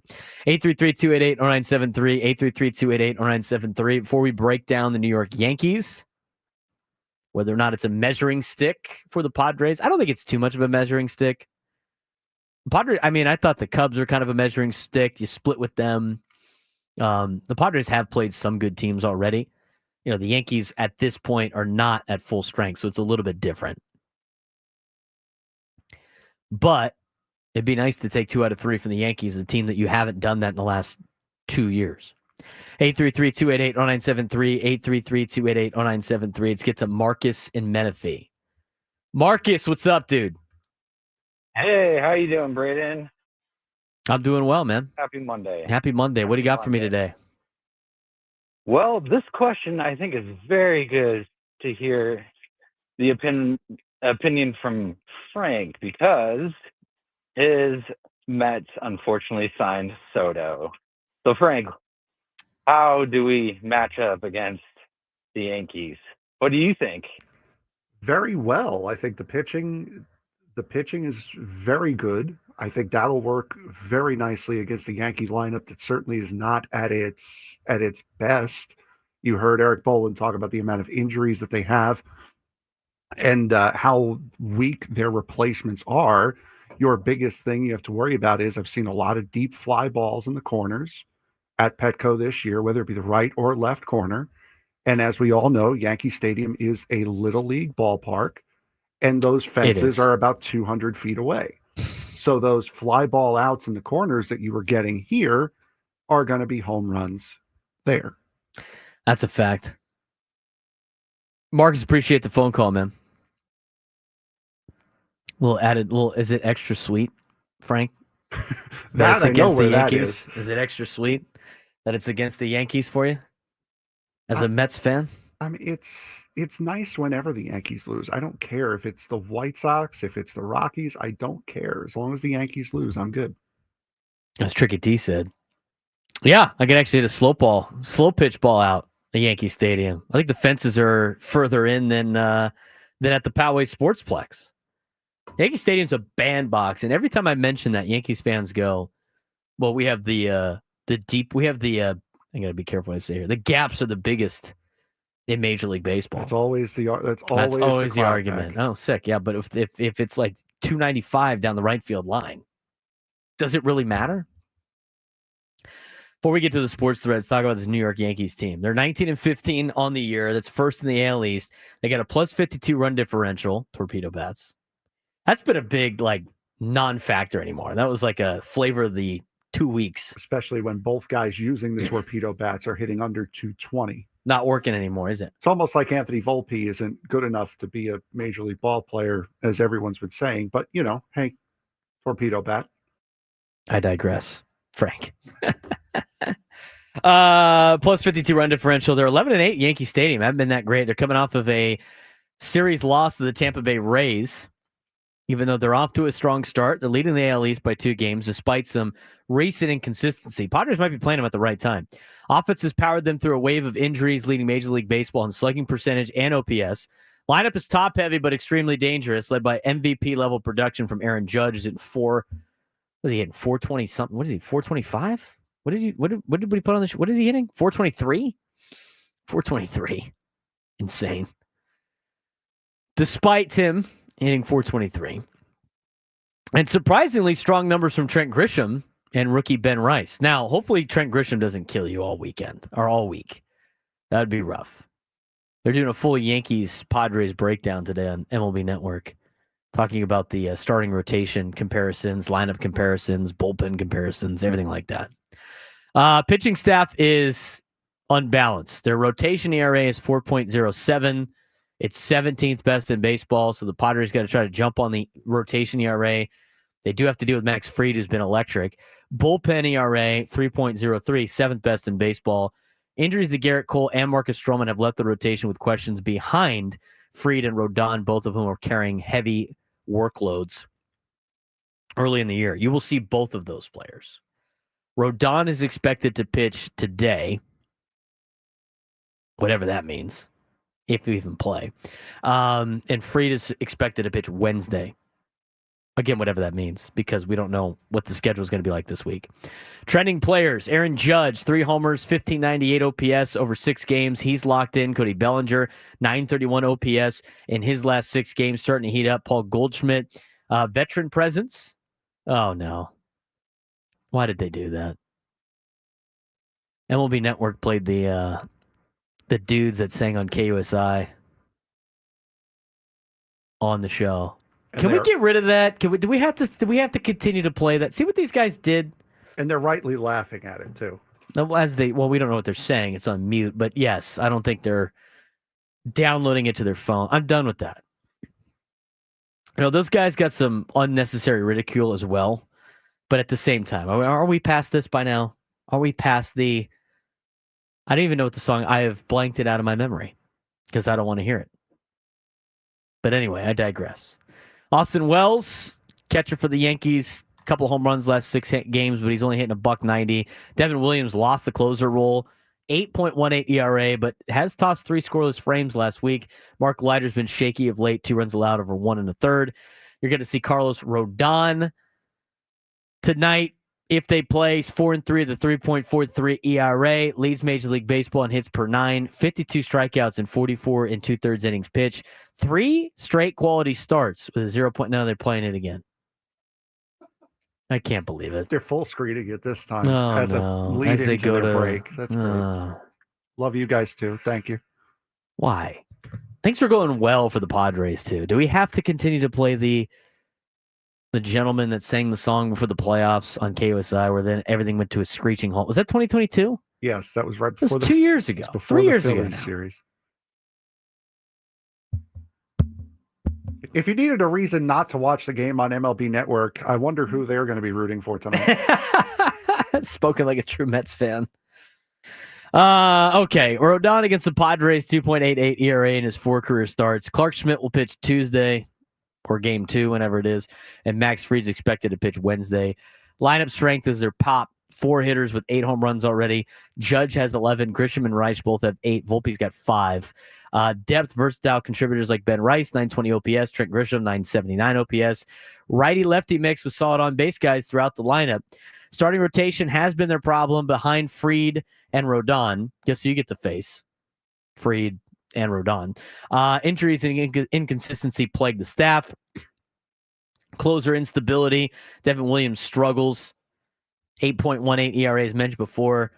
Forced to shuffle. Luke Weaver is currently closing. He has not allowed an earned run.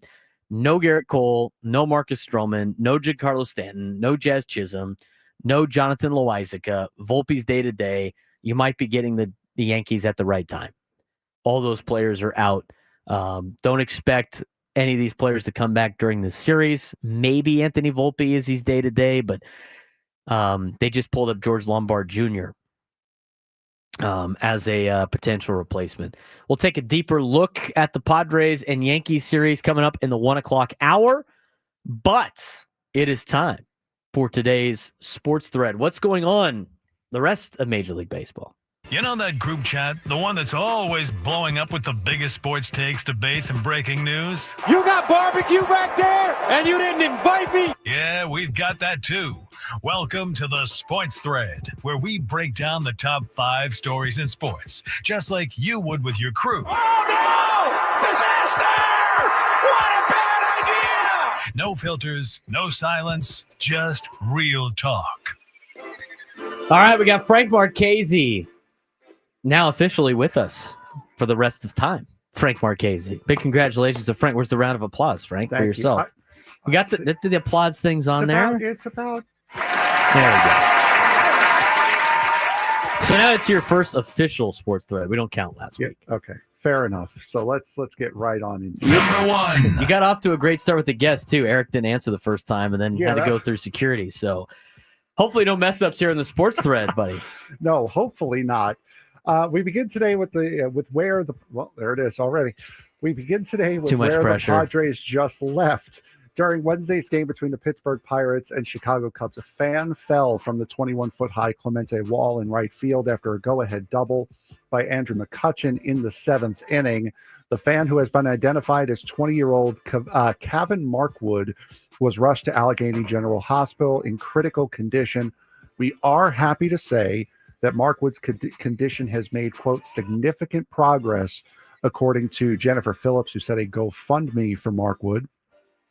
Phillips said that Markwood is talking and is alert. As of writing this, which was yesterday, the GoFundMe for Markwood has raised over $27,000. The Pirates have called the incident an accident after an internal investigation. Braden, I've watched this video over and over and over again. I still can't really tell what happened. It looks like he got overly excited. It looks like he was under the influence, and so he flipped over the rail. Now that's what they said. Again, that's what it looks like to me when I watched the video, and the way he falls with his body kind of being all over the place.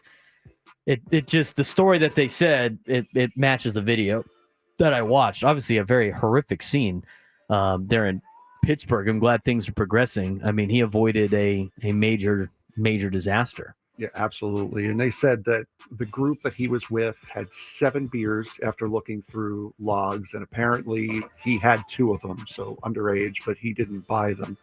So that's what the investigation concluded. Said it was an accident. Number 2. All right, it came as a shock to Denver Nuggets fans when their team fired head coach Michael Malone and GM Calvin Booth with 3 games left in the regular season and the team in the top half of the Western Conference.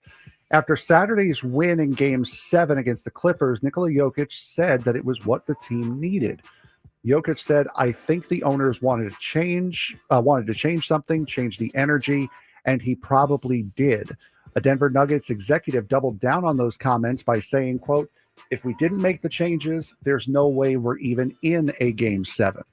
The Nuggets pounded the Clippers 120-101 on Saturday, outscoring LA 72-40 in the second and third quarters alone.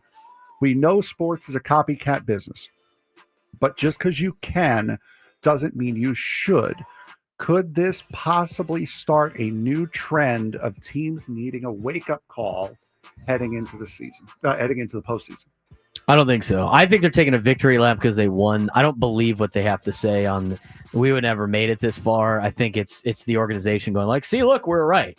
Again, you look into the details of the situation, and it sounds like the head coach and the GM were disagreeing on the who needed to play at what time.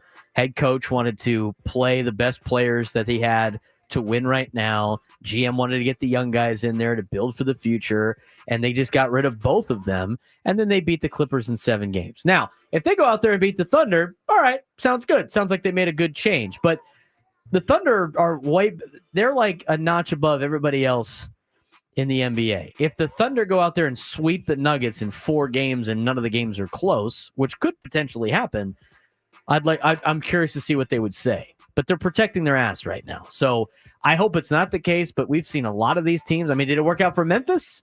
No. It didn't work out for Memphis. I mean, they barely made the tournament, and then you know who knocked them? And then the Thunder ran them out of the building. I'm not a believer in this. I think it sets a bad precedent. I mean, it goes to the point of, like, why even have coaches to begin with if you're going to just get rid of them all the time? So, as my family likes to say, you can't fire the players. No, you can't. Number 3. English soccer star Harry Kane has done almost everything there is to do in the world of football. Despite his accolades, Kane was missing something from his trophy case. Specifically, a team trophy. Kane has finished second with Tottenham in the Premier League once, lost in the EFL Cup twice, Champions League final in 2019, and lost in the finals in the Euros the last 2 years in 2021 and 2024. He has scored 447 goals and played 694 matches, winning the Golden Boot, which is the league's top scorer, 8 times, but never won a club trophy. Until yesterday, when Bayer Leverkusen drew 2-2 with Freiburg, clinching the Bundesliga title for Bayern Munich and Harry Kane. We saw it last month with Rory McIlroy winning the Masters. Does it feel better for you as a fan when a player who has been chasing something for so long finally gets over the hump? I think it's cool. I mean, we've seen a lot of San Diego athletes never make it to that level of winning a championship, but have put on, great careers and have done a lot of impressive things. So, I mean, it's kind of like the Steve Young situation in San Francisco with the Niners. Finally got the monkey off the back. So congratulations. It's a nice little story right there. Absolutely. Number 4. On Friday night, the Boston Red Sox got a scare when first baseman Tristan Casas went down and was carted off after trying to beat out a slow roller against the Minnesota Twins. Yesterday, the Red Sox got the news that they will once again be without Casas for a long time. Casas missed a large chunk of last season with torn cartilage in his rib cage and will now miss the remainder of 2025 after undergoing surgery to repair a ruptured patellar tendon in his left knee. Casas was only hitting .182 with 3 homers and 11 RBIs this season, but this is a major part of the Boston Red Sox and their future. We just saw the Padres lose big stars and drop 5 of 6 games. Those were short-term injuries. Boston is now going to miss Tristan Casas for the entire season again. Does an injury like this help put into perspective what the Padres went through over the last couple of weeks? I think it does. I mean, you could have lost some of these guys for the year. I mean, that's a way different pill to swallow than, only missing them for a week and a half. What were they at? Like 2 weeks, 3 weeks, a couple of weeks now with some of the injuries. It could have been catastrophically different. So tough news for the Red Sox. Obviously, they're going to have to try to make up for it at the trade deadline, something that we don't think, the Padres, I don't know if they can survive a catastrophic injury like that to one of their star players. So hopefully they continue to stay healthy. But yes, perspective is key. 25 years old, and he's already had 2 big season-ending injuries. That's and the one that he just had was such a fluke, too. Yep. Mm-hmm. Such a fluke. I couldn't let my first show as a producer go without bringing up my New York Metropolitans. Oh, here we go. Now, before you start rolling your eyes and tuning out, let me explain. It's all right. I can talk about TCU football. It's fine. With their 6-5 loss in Game 1 of yesterday's doubleheader in St. Louis, the Mets have now accomplished a very specific feat. They have now lost the 34th game of the season, the last 16 consecutive years, against 13 different opponents. The last time they won the 34th game of the season was back on May 14th, 2009 against the Giants in a 7-4 win. That oddly specific stat was courtesy of Brooksgate on Twitter. So they haven't won the what game is it? The 34th? 34th game. They haven't won the 34th game of the year since when? May 14th, 2009 against the Giants. May 14th, 2009. I was in 8th grade, getting ready to graduate 8th grade. The last time they won the 34th game of the year. I was in 10th. That's a stupid stat. But it's insane. I love these niche and obscure hilarious. stats. What do you think they're fun? I think they're fun. I like it. I think it gives people a kind of a betting chance. 34th game tonight? Is that tonight? For the Mets? Yeah. Oh no, that was yesterday. Yesterday, and they lost again. It was supposed to be today's Monday. It was supposed to be Saturday. They got rained out on Saturday, so they played a doubleheader, lost both ends of the doubleheader yesterday in St. Louis. Needed that information yesterday, Frank, 2 days ago. Could have made some fans some ducats. Great job, Frank, on the sports thread. All for the Mets talk on the sports thread's great. Are the Padres finally becoming the kind of team that takes care of business against weaker opponents? We'll discuss, plus hear from what Mike Schild had to say about that when we come back on the Braden Surprenant Show, 77.1 Sports Station, 97.2 The Fan.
Time to fire it up. From the beaches to the ballparks, from the gas lamp to North County, no one knows America's finest city like he does. You can't just punt on a Manny Machado prime use. He's a fourth-generation San Diegan, born and raised in the heart of this community. Passionate, opinionated, and always bringing you the real talk on your teams, your city, and everything in between. Braden totally knows his stuff. He's ready for the next step. That guy is good. Live and local, it's the Braden Surprenant Show. But I think Braden's one of the up-and-coming young stars in the media game in San Diego. Now, here's your host, Braden Surprenant.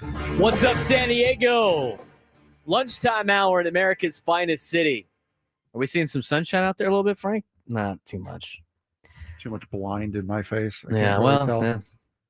It's funny. Like, I like having the blinds open a lot, but the problem with that is during certain times of the year, you can't see the board and the lights on the board, which means you don't know if mics are on or if they're off, or if modules are on or if they're off. That's kind of catastrophically bad if you are a I could tell how that could be a problem. That could be yeah. a major problem in our industry for multiple reasons. So, yes, the blinds have to be closed. Plus, the backlight behind me would be miserable, too, for the people trying to watch on YouTube. So, can't be able to check out the sun. You have to, like, kind of peek through the blinds a little bit. It's still kind of cloudy, though. Here's the biggest indicator if stuff's going to burn off or it's going to be a good day. Ask the East County folks if it's sunny outside, because if it's cloudy there, it's cloudy everywhere. It ain't going to be cloudy in East County if it's not cloudy at the beach. Usually tends to burn off out there a lot faster than by the coast as we enter the May gray June gloom season. Jogo's need a green screen. It's possible. FCC lurking. Nate. In the chat. Everybody in the chat, we appreciate you being there. What do we think about the new ticker on the bottom? I think it looks great. Frank Marchese did some great work on that. Now, you set the tone pretty high. You got to be able to continue that every single day. Yeah, I know. See, this is, I work myself into a shoot. Like I have these great ideas and then I remember, oh God, I got to keep doing this. This was a lot of work once. That's why you got to start things slow on a first date with when you go dating, Frank. It's coffee. I get it. You got to start slow. Otherwise, it's expected. You have to upgrade as you go. And some people I know don't do that. They go out of the park first time, and they're like, how are you going to top that, my guy? I keep forgetting that champagne taste requires champagne money. True. And champagne energy. I don't always have champagne energy. But we like the ticker. Not, you know what time the game one is for the NBA. So we don't have to have anybody call in. Nope. What time's the whatever game start? It's right here. It's right here. Like I said, I wish I could slow it down. Yeah, Like it's kind of quick. It's I've looked everywhere in StreamYard. StreamYard, if anyone from StreamYard's watching, make it to where I can edit the speed of the ticker, please. And if there is, just call me an idiot in the chat and say, oh, it's right here. I'm like, oh, I should have found that. Nate Taylor says you should share some beaver nuggets on your next first date. Oh. I love Buc-ee's. Don't get me started on Buc-ee's. That was when you were with interesting. Scravy. Yes, Yeah, that was... I didn't get to partake in the Buc-ee's talk. Buc-ee's is great. I've never been. I've seen. Oh, it's wonderful. I do have. I'll bring it in at some point this week. Do you have a Buc-ee? I'll use that as my water bottle this week. I bought for no reason at all. You know what I bought at Buc-ee's? A Buc-ee's gas pump water nice. bottle. You know what I bought it? You know what I bought at Buc-ee's? Everything.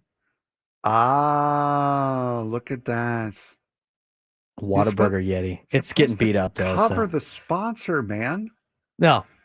We're looking for a sponsor. No, I know. Yeah, that's right. If you want Whataburger Fine, you on want me the to stream, want to do the side? There you go. You want Whataburger on the stream, you got to sponsor us. That's right. What could that be? I need a new one. It's all beat up and stuff like that. People are kind of delayed on the chat. Cloudy in El Cajon, overcast in Rosarito.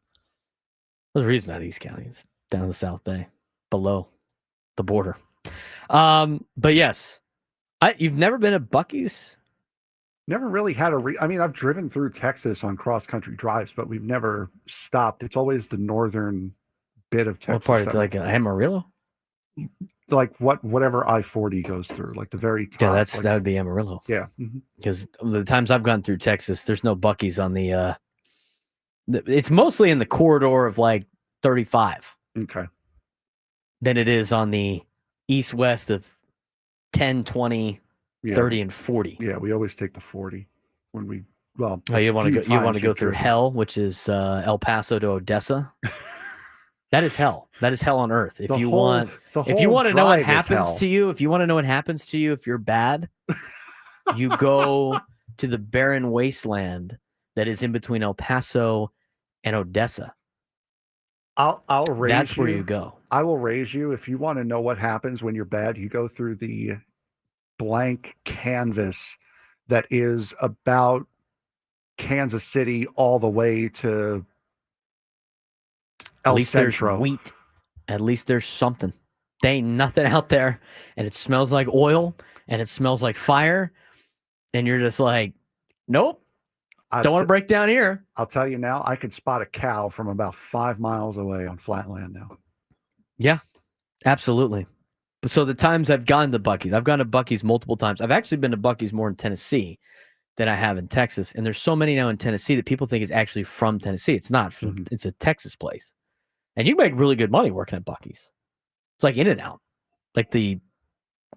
There's like managers at Buc-ee's that make like $250,000 a year. Jesus. But they're never in like very popular areas. I mean, you're just out there by yourself. Never in places where people want to be. Yeah, exactly. The first time I ever went to Buc-ee's, I heard about it so much.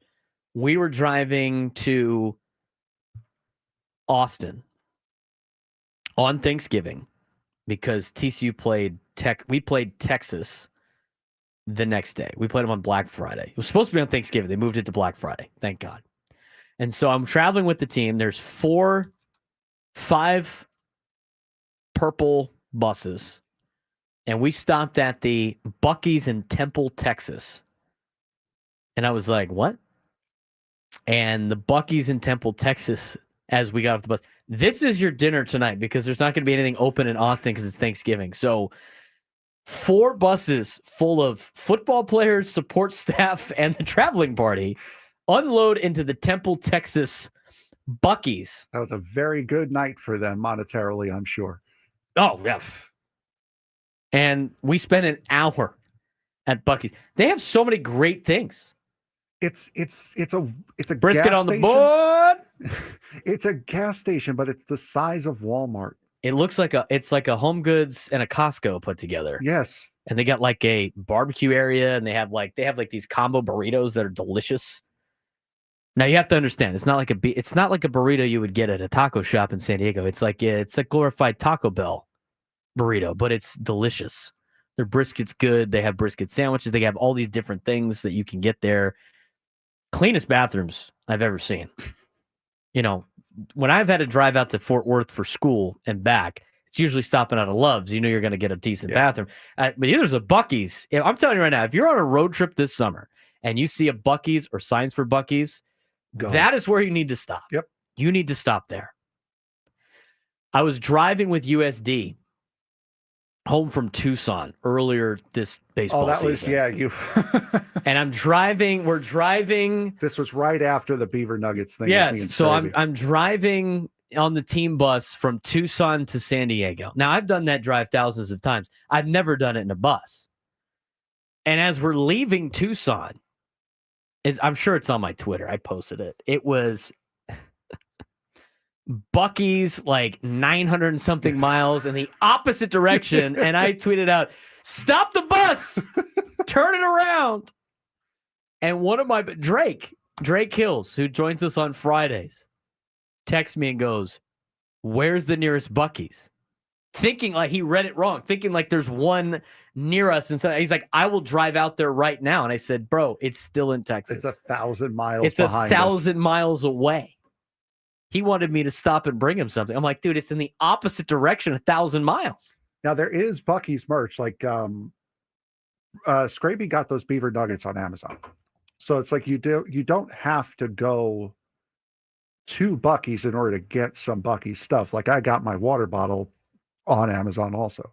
Yeah, I got you could get one of the players that AJ Frosto for USD. Actually, the funny thing is before we drove back, I noticed he had a Bucky keychain attached to his backpack, and I said, Frosto, where did you get that?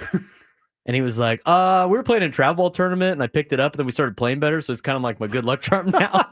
Wherever he was when he was like before he got to college. And then all of a sudden driving out of Tucson, 900 miles the other way. Wow, they're going to build a Bucky. And this is why Adam Paul's such a great contributor in the chat. He has all this wealth of information, like where the nearest Buc-ee's will be built in 2026, which would be Goodyear, Arizona. Now I have a reason to go to Goodyear when I go to Phoenix next year for the race. You know what? I think we've never had the midday show go to spring training, but with there potentially being a Buc-ee's out there, I think that needs to be a little bit more incentive to go out there. So, I've been to two Buc-ee's in Texas. Now the closest one in Fort Worth was up by the racetrack. So if you go to Texas Motor Speedway, it's right there. It's in the parking lot at Texas Motor Speedway. They have one in Temple. That's been to that one. I've been to the one in between Knoxville and Nashville multiple times. And the funny thing is I was driving. We went out for the Tennessee-Alabama game a couple years ago. Flew into Nashville where my sister lives. Was driving with my sister and my friend Matt to visit my brother in Tennessee, Knoxville, for the weekend. My parents had already been out there, and I kept seeing the signs for Buc-ee's. And I was like, I don't care what. I don't even care if we need gas. We're going. Because I was driving my sister's car. I was like, Sid, I don't know if we need gas. I don't know if we're stopping there. And they were against it. I'm like, trust me, we're stopping there. And since stopping there, her and her friends stop there every single time now. My buddy Matt was like, "Oh, this is great. This is phenomenal." We took a picture with the statue of Bucky outside. Phenomenal. It is a place you must go. When you're planning your road trips this summer, you got to stop at the Buc-ee's. In-N-Out or Whataburger, I'm seeing in the chat. Don't start this. Don't start this. They're two different things. That's an apples and oranges comparison. They are. Have you been to both? I personally have not been to both. I will say... You've obviously been to Whataburger then and not in it. Been in and out. You haven't been to Whataburger is different. It's not the same. And people always like to push my buttons on the Whataburger conversation. Shake it's Shack a different blows both burger. of them out of the water, sorry. Shake Shack's money. I would consider Shake Shack a different burger too. I agree. I think In-N-Out is not as... In-N-Out to me is not as like, I got to go there first thing when I fly to California level. It's good. It's not like phenomenal. It's not worth waiting 45 minutes in a drive-thru for. No. No. God, no. But again, like Whataburger's not like when you have In-N-Out, it tastes fresh and it tastes like, oh, this is almost borderline healthy. In fact, except the fries. Yeah, but if you get Fries a 3x3 at In-N-Out, if you get a 3x3 at In-N-Out with cheese, it's like, I think it's like 600 calories with like 40 something grams of protein. Like it's actually, it's not that bad. And when the next day, I don't feel as bad eating In-N-Out as I do eating other fast food. It's a healthier fast food option. But that's not what Whataburger is. Whataburger is perfect for a hangover. It is perfect for, it's a greasy meat to cheese ratio is off the charts. It's a gigantic burger. A double meat Whataburger with cheese. Take all the other S off of it. You take the lettuce they have is gross. The tomatoes, it's not fresh. Don't put any vegetables or fruits or whatever on the Whataburger. Just have it for the meat and the cheese. And it's delicious. If you want to have sauce, I don't mind having it. They put mustard on their burger. And see, that's a big point of contention for a lot of people. Mustard should not belong on a burger. I like mustard, so I don't mind it. But ketchup and mustard's fine. You want to add mayo, that's great. Just the spread that you get from Whataburger, meat and cheese, that's it. It's a top-level burger. I get it every time I go to Texas. I have to get Whataburger when I go to Texas. Spicy ketchup's the way to go. As Zubat in the Twitch chat said. Spicy ketchup is next level fast food, Frank. The spicy ketchup. Yeah, I know we have to go to break here, but that's Whataburger's the place owned by the Wahlbergs, right? No. Oh. It's not. Oh, that's Wahlburger. That's That makes more Wahlburger. sense. Yeah, what a burger. It's what a burger, but No, the I Texans knew- say Whataburger. No, I knew. We got to take a break. Yeah. We got to take a break. Unfortunately for you guys, the nearest Whataburger is in Arizona. So you're going to have to drive very far. But local In-N-Out's probably packed right now, and they get you in and out very fast. 833-288-0973, 833-288-0973. We have ignited the chat. Oh, we apparently always have to talk about food in the noon hour. We need a noon hour food sponsorship so we could just talk about that the entire time. Padres, are they finally, and we totally skipped this part, are they finally becoming the team that takes care of business against weaker opponents? We'll talk about that when we come back on the Braden Surprenant Show. Live and local each and every day from 10 to 2, keeping you hungry on a Monday. 97 through the Fan.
Now I got people asking me Whataburger orders on the chat. I think Orthodox, what's his name? Orthodox Evans is in Texas.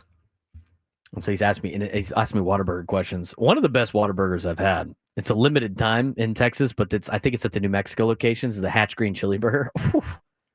Delicious. The other thing they do for a limited time is a buffalo chicken ranch sandwich, where they take 3 chicken strips and they put it on their Whataburger bun, and then they do buffalo and ranch dressing on it. Delicious. 833-288-0973, 833-288-0973. We're done talking about Whataburger. I know it's the lunchtime hour, and none of you can have the Whataburger. I've never had the wings. I didn't even know they had those. So, can't say I've had it. I don't even think the Hatch Green Chili Burger's out right now. I don't know. I'm not paying attention to Whataburger's deals because I'm not out there anymore. And when I do go out there, then I'll look. Maybe in the fall for TCU football. 833-288-0973, 833-288-0973. Let's talk about Padres baseball. Reset here. For some reason, we've talked about food in the lunchtime hour the last couple of weeks. I don't know what food item we're going to talk about tomorrow. Everybody keep... Nate in the chat always likes saying, you got barbecue back there? Once I get back from Italy, we'll be more barbecuing. Somebody asked me for the ribs recipe I have. I might post that. We do have a lineup if the Padres play tonight. We'll get to that in a little bit. But there's a clip from Mike Shildt I want to play that I think really emphasizes why this Padres team is going to be good for the long haul. And whether the Padres are finally becoming the kind of team that takes care of business against weaker opponents. Here's what Mike Shildt said yesterday after the Padres beat the Pirates 4-0 on the team's ability to extend innings by doing the little things. If you always play the game right, you get yourself in the best positions possible consistently. And, the little things lead to big things. We had some big things today, but yeah, the hustle, the 2 strikes, the 2 out, nobody on. One of the underrated things that happened in the game today, we talk about like pitcher's head work. It was awarded yesterday with Vasquez to keep the guy at second base hit to center, able to throw him out. Today, Kolek, really good head work. They're looking to get something going. He's able to defend the opportunity for them to try to steal a couple bags. All that's on display consistently. Taking care of the little things. These are things that you instill in young athletes at the lower levels. We have that saying at Cathedral for Football. We put TLT on the back of a lot of our off-season workout shirts that we have for the kids. The little things. How you do one thing is how you do everything. That could be used in sports. That could be used in life. And when I heard that, and again, I get a lot from coaching. Obviously, I try to mentor and do the best I can for the future with a lot of the kids that I coach, and they're going to be achieving a lot of great athletic things that I've never been able close to accomplishing. But I learn a lot too when I coach. And being involved with USD baseball, I've learned a lot, and being involved with the local sports teams in town, and what I have seen from successful teams is they take care of the little things, and how they do one thing is how they do everything. And the Padres before Mike Shildt were never really that team. And so when you got the phone call, or when we got the phone call earlier in the day by Erik and Fallbrook talking about Mike Shildt and his style of play, you're seeing it on display. So when you're a top-heavy team like the Padres are, the style of baseball that the Padres play is a style of baseball you will get for you will have success with for a long time. It's how you're able to tread water when you lose half your studs that you pay for a couple of weeks. It's why the Padres were able to really flip a switch back when they got just 2 players back, let alone a third in Brandon Lockridge, who's contributed. And so you see the Padres doing it and taking care of the little things and winning on the margins and getting those a little bit extra, bigger leads that they have on the base pass, to stealing bases, to being aggressive on balls in the dirt, to being smart about it, not just relying on the big hit, finding ways to score runs. That plays everywhere. That travels, and that plays in October. And we could do that in a lot of different aspects of our life. How you do one thing is how you do everything. You know, how the prep for this show. I mean, Frank and I spent a lot of time putting effort into the show and trying to give you guys the best product we possibly can. You can't just show up and wing it. I mean, nobody at our station just shows up and is like, hey, we're just going to talk about the sport. Turn the mic on, talk about sports. Doesn't happen like that. I try to go through my everyday life. And sure, there's days where I feel lazy and, you know, I got to try to battle, and everybody's trying to do that. But how you do one thing is how you do everything. And the Padres are doing that by taking care of the little things. And they are evaluating the importance of what it takes to take on teams that are weaker opponents. How many times have we seen the Padres over the last couple of years, and relatively before Mike Shildt got in charge, where they would just play down to the level of competition and struggle against teams that they should just be hammering so many times? This season, the Padres are now 10-3 versus losing teams. In past years, the Padres struggled with trap series like the one they just had in Pittsburgh or the one they had against Colorado. And they play Colorado coming up this weekend. And again, everybody is so worried about playing the Rockies because of how many years in the past the Padres have struggled. This is a difference. You got to flush out the past, man. The way that the Padres are playing right now is different than they did even at the beginning of the season last year. Look at the end of last season. If you want to look for recency, and you want to look at what this team has done in the past and make it a relatively fair comparison, you have to look at game 101 from last year on. I thought Erik and Fallbrook had a great phone call about Mike Shildt. It takes some time to instill everything that you want to instill in a team and how you want to do things, how you expect things to be done. It takes some time, especially with some high, profile players that the Padres have. But again, if you're looking at what the Padres have done this year, and again, people are always worried about the Rockies. We're worried about the Rockies because the Rockies have had our number. Look at last year's game logs. From game 101 on, when you really started to see this team play at the level that they've played at. Game 101 on last year. That's where you got to look. Go to Baseball Reference, go check it out. Padres were on a streak right then. When they played Colorado after the fact, they'd really done well against them. They did lose one series at Colorado, and who knows what the Padres series will be like against the Rockies coming up. But they started to take care of business against inferior teams late in the year last year. And they're starting to do it to start this season. Again, 10-3 against teams below 500. And the 3 losses are against Tampa, in which you didn't even have anywhere close to the players that you have rolling out this afternoon, potentially, against the New York Yankees. It may be early in the season, but Padres fans, are you buying this version of the Padres as a serious postseason team? Do you think they are finally set up enough to stack wins like contenders do against inferior teams? That's been a problem for them so many times in the past. I think they are. 833-288-0973, 833-288-0973. If you want to join the show, give me your opinion on that. If not, put it in the YouTube chat. Tweet at me, at B_SURP, at the B Surp Show. On Twitter, you can follow me on all social media.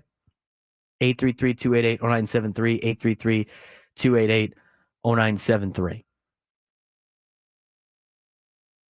Padres got their lineup out. We'll see if they even played today.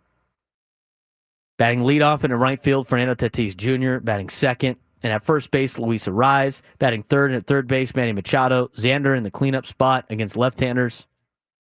I don't really like Xander in the cleanup spot. Luis Camposano bats fifth, DH. Oscar Gonzalez in left field.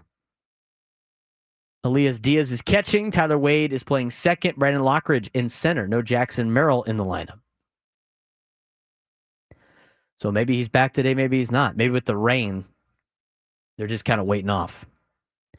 We'll get you updates as they come about throughout the afternoon. If we get some on whether or not the Padres are playing, I don't think they are, but you don't know.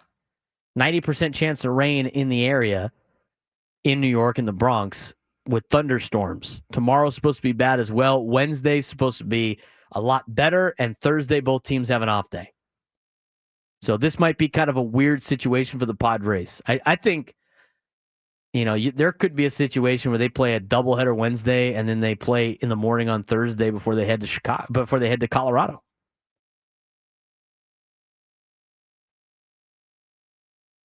We'll see what happens with the Padres schedule upcoming. 833-288-0973, 833-288-0973. We do have to take a break here in the next 30 seconds or so. So Brad and Escondido will get to you when we come back. Again, Padres kind of up in the air right now whether or not they're going to play due to rain in New York. When we also come back, we'll talk a little bit about Stephen Kolek. Just a spot start? Or is he a real piece of the pitching puzzle? How much do you value what he did yesterday, even if it's against the Pittsburgh Pirates? Did Stephen Kolek show enough to earn another start even when everyone's healthy? Mike Schilt talks about Stephen Kolek's start from yesterday. We'll get to that. We'll break down what he did in yesterday's start and why it's a positive for the Padres moving forward on the Braden Surprenant Show on San Diego's #1 sports station, 97.3 The Fan.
12:38 on a Monday, Padres, Yankees.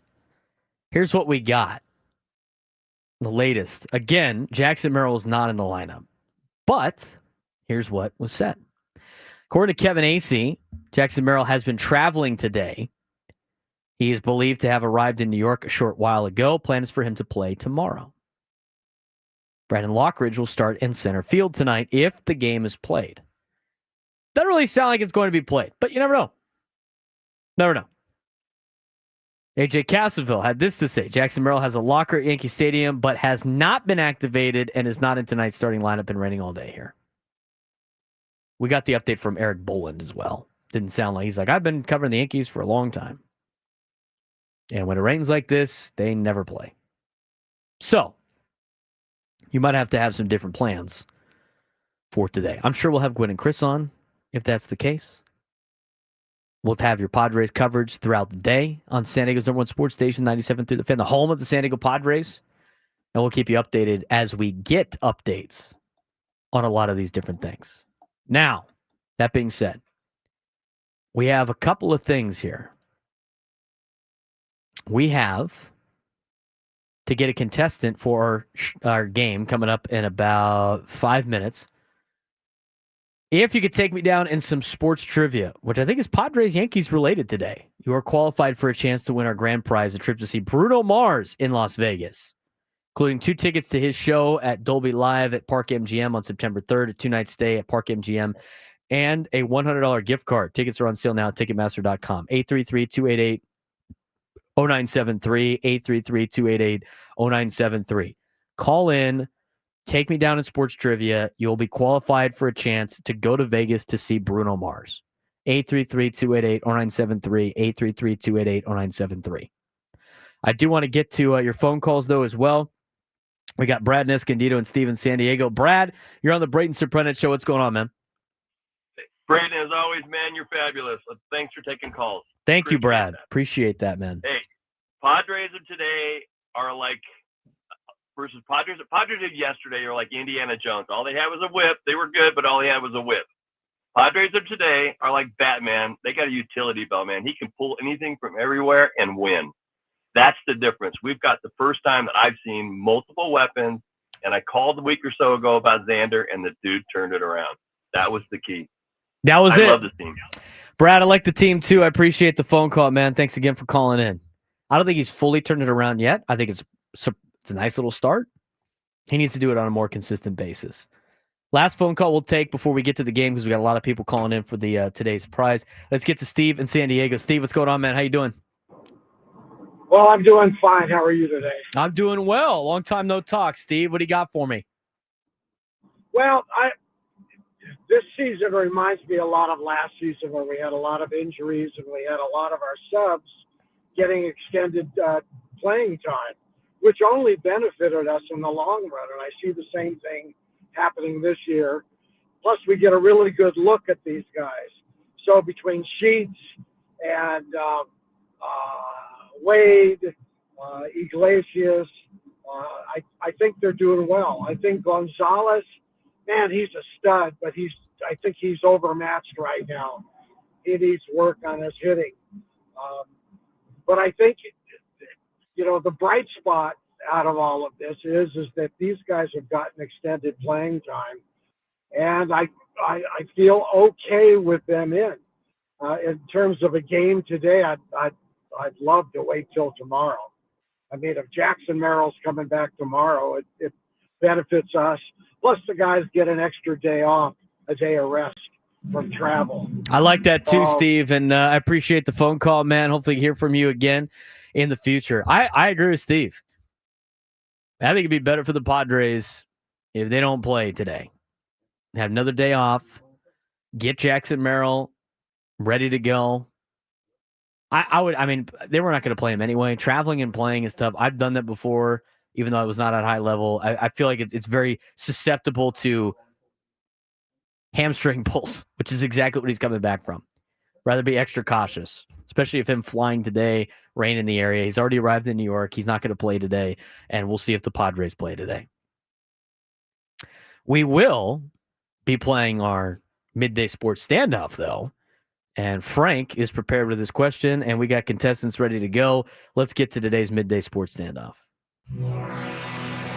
Welcome to Midday Sports Standoff on the Braden Surprenant Show. I can't believe what I'm seeing right now. The ultimate head-to-head battle where sports knowledge and quick thinking collide. No, it's no good. Are you kidding me? Contestants will go toe-to-toe with Braden in a sports trivia deal where every correct answer brings them closer to victory. Down the sideline! Wow! Unbelievable! But 3 strikes and it's game over. This is not Detroit, man. This is the Super Bowl. Can you outsmart Braden? The Midday Sports Standoff starts now. All right, Frank, who we got playing today? We have Dustin in Santee playing today. Dustin, how are you doing today, bud? Good. What's going on, fellas? How you doing? Doing good. Okay, so today, Braden said it's a game where you have a game that you have multiple answers to. I don't know how many more answers you could possibly want than 190 possible answers. Oh, my God. We're going to be here all day, Frank. To this question. The question is today, who has played for both the Padres and the Yankees? Any player who has played for both the Padres and the Yankees. Pitchers and position players? Yes, pitchers. Do you want to shave off like 78 players and just go to like hitters only? We'll do hitters only. That'll work. Now, that being said, it could be a pitcher that got an at-bat? Yes. All right. Yes, it can. Sounds good. All right, so Dustin. Starting pitchers might be included in this thing. Dustin, are you ready to go, sir? Yes. I'll start off with Dave Winfield. Dave Winfield is correct. So that is 1. Boom. We're going to be here all day. Hall of Famer. Rest in peace. Ricky Henderson. That is 1. Dustin. Matt Carpenter. That is 1, yes. Good call. Good call. Kyle Higashioka. Very good. Phil Nevin. Phil Nevin. Rolling down the list. Was that a Yankee? No, he was not a Yankee. I believe he was a base coach for them, though, right? Yes, I believe that's he what it was. He got The fired third when he base didn't coach. send the guy in, or he sent the guy in the Red Sox series. Remember that? Yes. He got upset about that. So first strike, Dustin. I'm gonna go. It's so many. There's so many players on these trades. Michael King. Michael King. Dustin. Chase Headley. Chase Headley. Braden. I'm gonna go with Wandy Peralta. Dustin. Cano. Robinson Cano, yes. Rougned Odor. Rougned Odor, yes. Shoot. No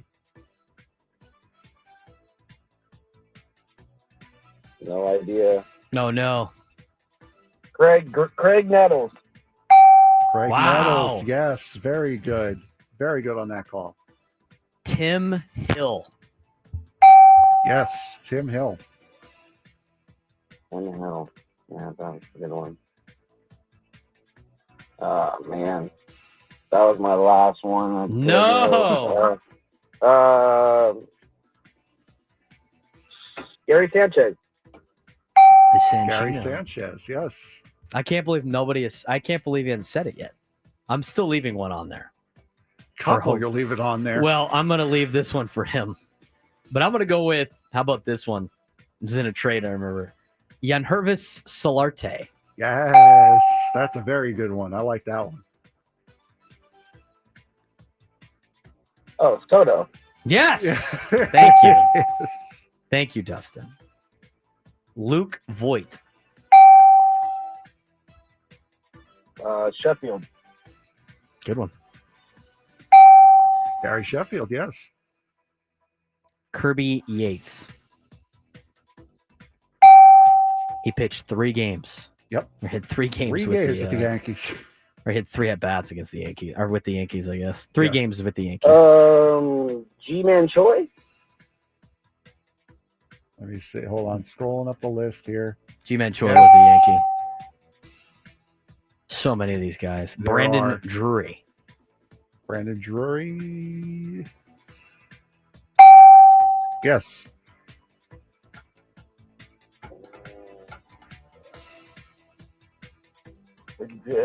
Greg Allen?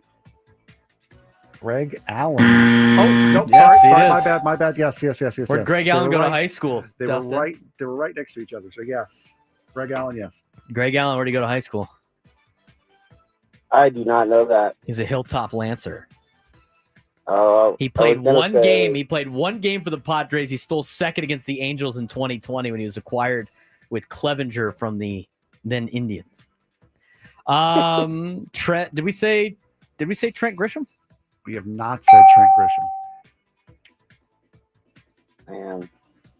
So these are the fun shootouts also where it's just right answer after right answer. Who's going to blink? There's so many ones on here. I got another one. I got another one that's going to blow people's mind.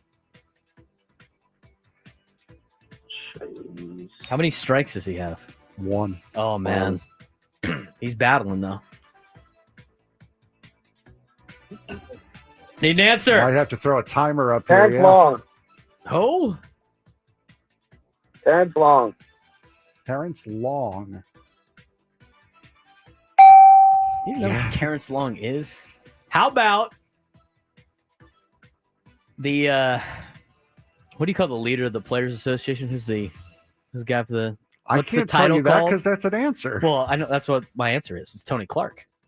He's from San Diego, Padre and a Yankee. What is he called? What's his official title? Oh, I believe he's the president. President of the Players Association, Tony Clark.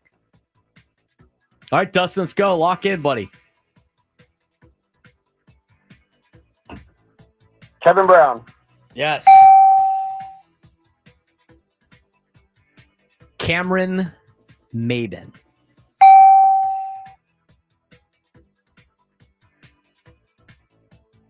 Oh, no. I have to start putting a timer in here. Hitchcock? What's his first name? Sterling. Sterling. What about on the coaching staff at San Diego State, Mark Melanson?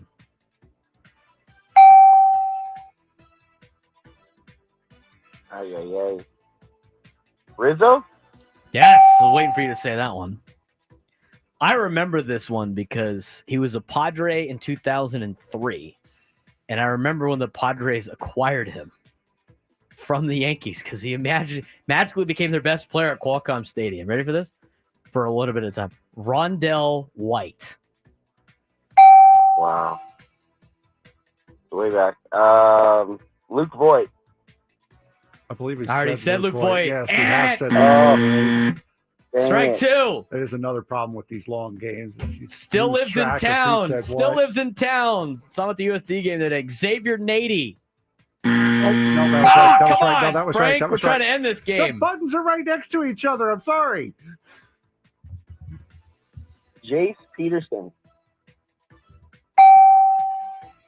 Poway Sportsplex legend. He's not out there anymore. Brett Tomko. Yankee Padre.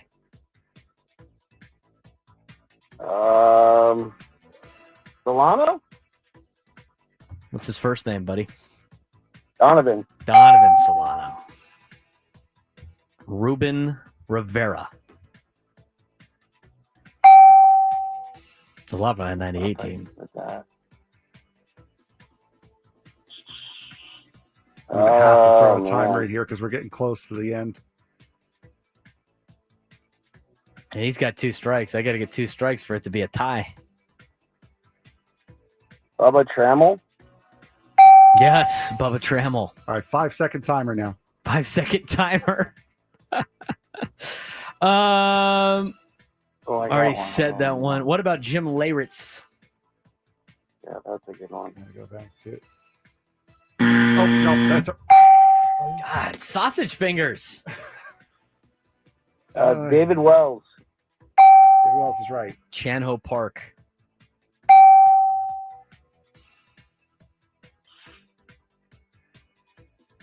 Rich Hill.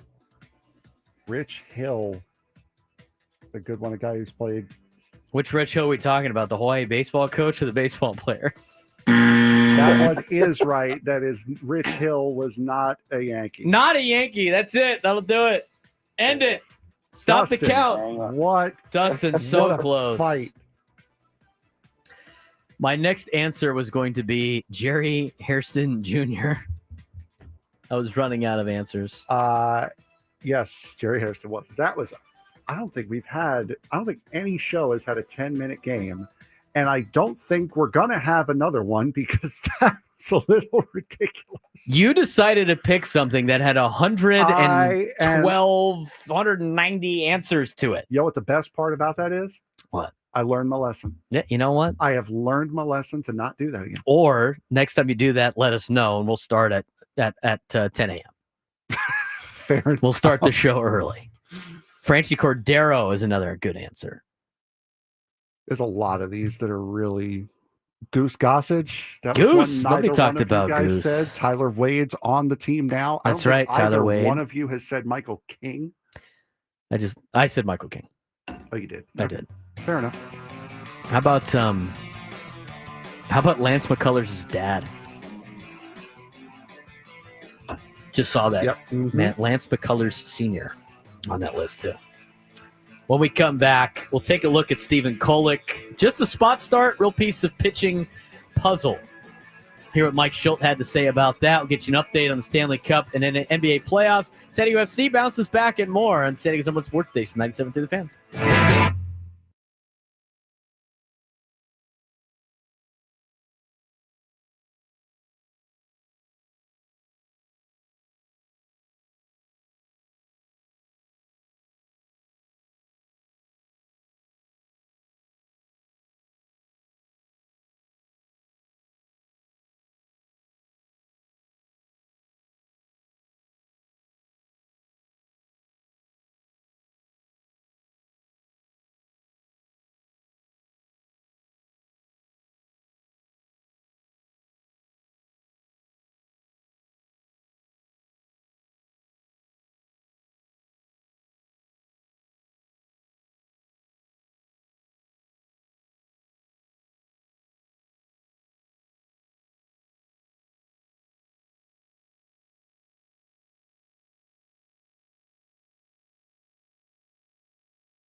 Final hour of the Braden Surprenant Show, live and local each and every day from 10 to 2. We'll keep you updated on what the schedule is like this week if rain messes with the Padre game. Again, lineup has been posted, but who knows if the Padres will even play today. Weather out there is rough. Everybody keeps tweeting out if the Padres play today. I'd see somebody on Twitter goes, is Sheets hurt? Wasn't in the lineup yesterday either. They face left-handed hitters or pitching. Sheets will not be starting against left-handed pitching. So you're going to get it again later on in the week. Whatever the game is, it will be against Max Fried. You probably won't see Kevin Sheets in that game either. Jackson Merrill is not in the lineup today because he has been traveling to New York. He was expected to play tomorrow. So he is back with the team. They won't make a roster move until they need him. And he will probably play tomorrow. Which, if the Padres don't play today, will work out. Then you get Jackson Merrill for all 3 games of the Yankees series. Again, weather out there is nasty.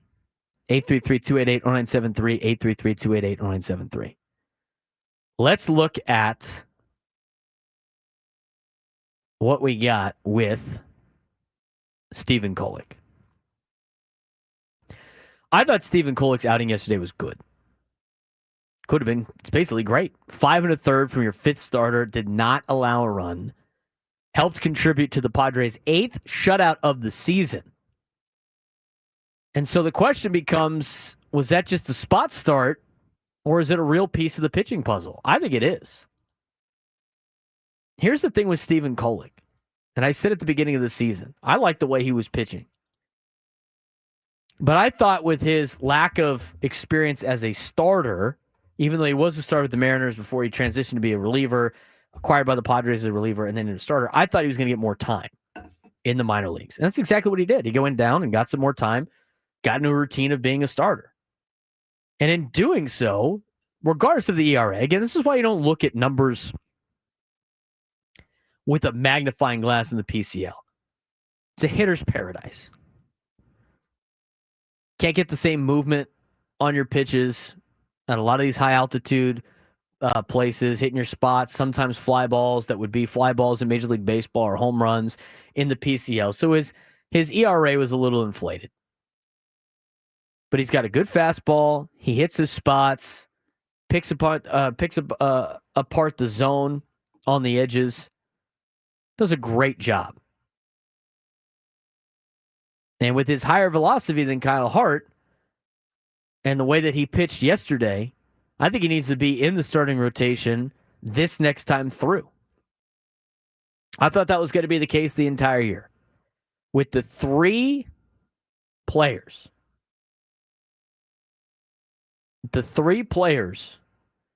that were battling for the number 5 spot in the rotation, I thought you were going to see all 3 of them at certain points of the year be the number 5 guy, because it takes more than just your 5 men in the rotation throughout the entire season. Some guys are going to go on the injured list. We've seen that already with you, Darvish. Some guys will miss some starts. You'll have some spot starts here and there. First time through was with Kyle Hart. I like what I've seen out of Kyle Hart. Now, here's the thing with Kyle Hart. He doesn't have a fastball that if he misses can still miss bats. He has to be very precise with his location. Otherwise, he's going to be in a world of hurt. You've seen that on both ends. You've seen that from a perspective of walks, and you've seen that from a perspective of leaking things over the heart of the plate. Against Chicago on the road, it was a lot of walks. Against Houston, it was a lot of over the heart of the plate. And so when you're Kyle Hart, the way your fastball is, to play it off your sweeper, and your sweeper is an elite pitch, if you're not locating, you're not going to be successful. As a number 5 starter, you can have that, but you need him to work on his location a little bit more. And so now I think is the time for him to be in AAA and learn that a little bit and give Stephen Kolek a chance the next time through the rotation. And a couple of times through the rotation. What did Mike Schilt think about the outing? Here's Mike Schilt after yesterday's game talking about Stephen Kolek's outing. Stephen Kolek looked like he was out there in spring training again, just efficient and getting it done. Yeah, he was good. I mean, yeah, he was really good. Threw the ball for 5+ and controlled the strike zone, a lot of good life to it, and got us some quick outs and did a really, really good job. Is that what? I mean, he's coming in, he's making his first big league start. Is that what you kind of were like, okay, we can get this guy into the sixth and get to my bullpen, then I feel pretty good about today? I feel good about that every day.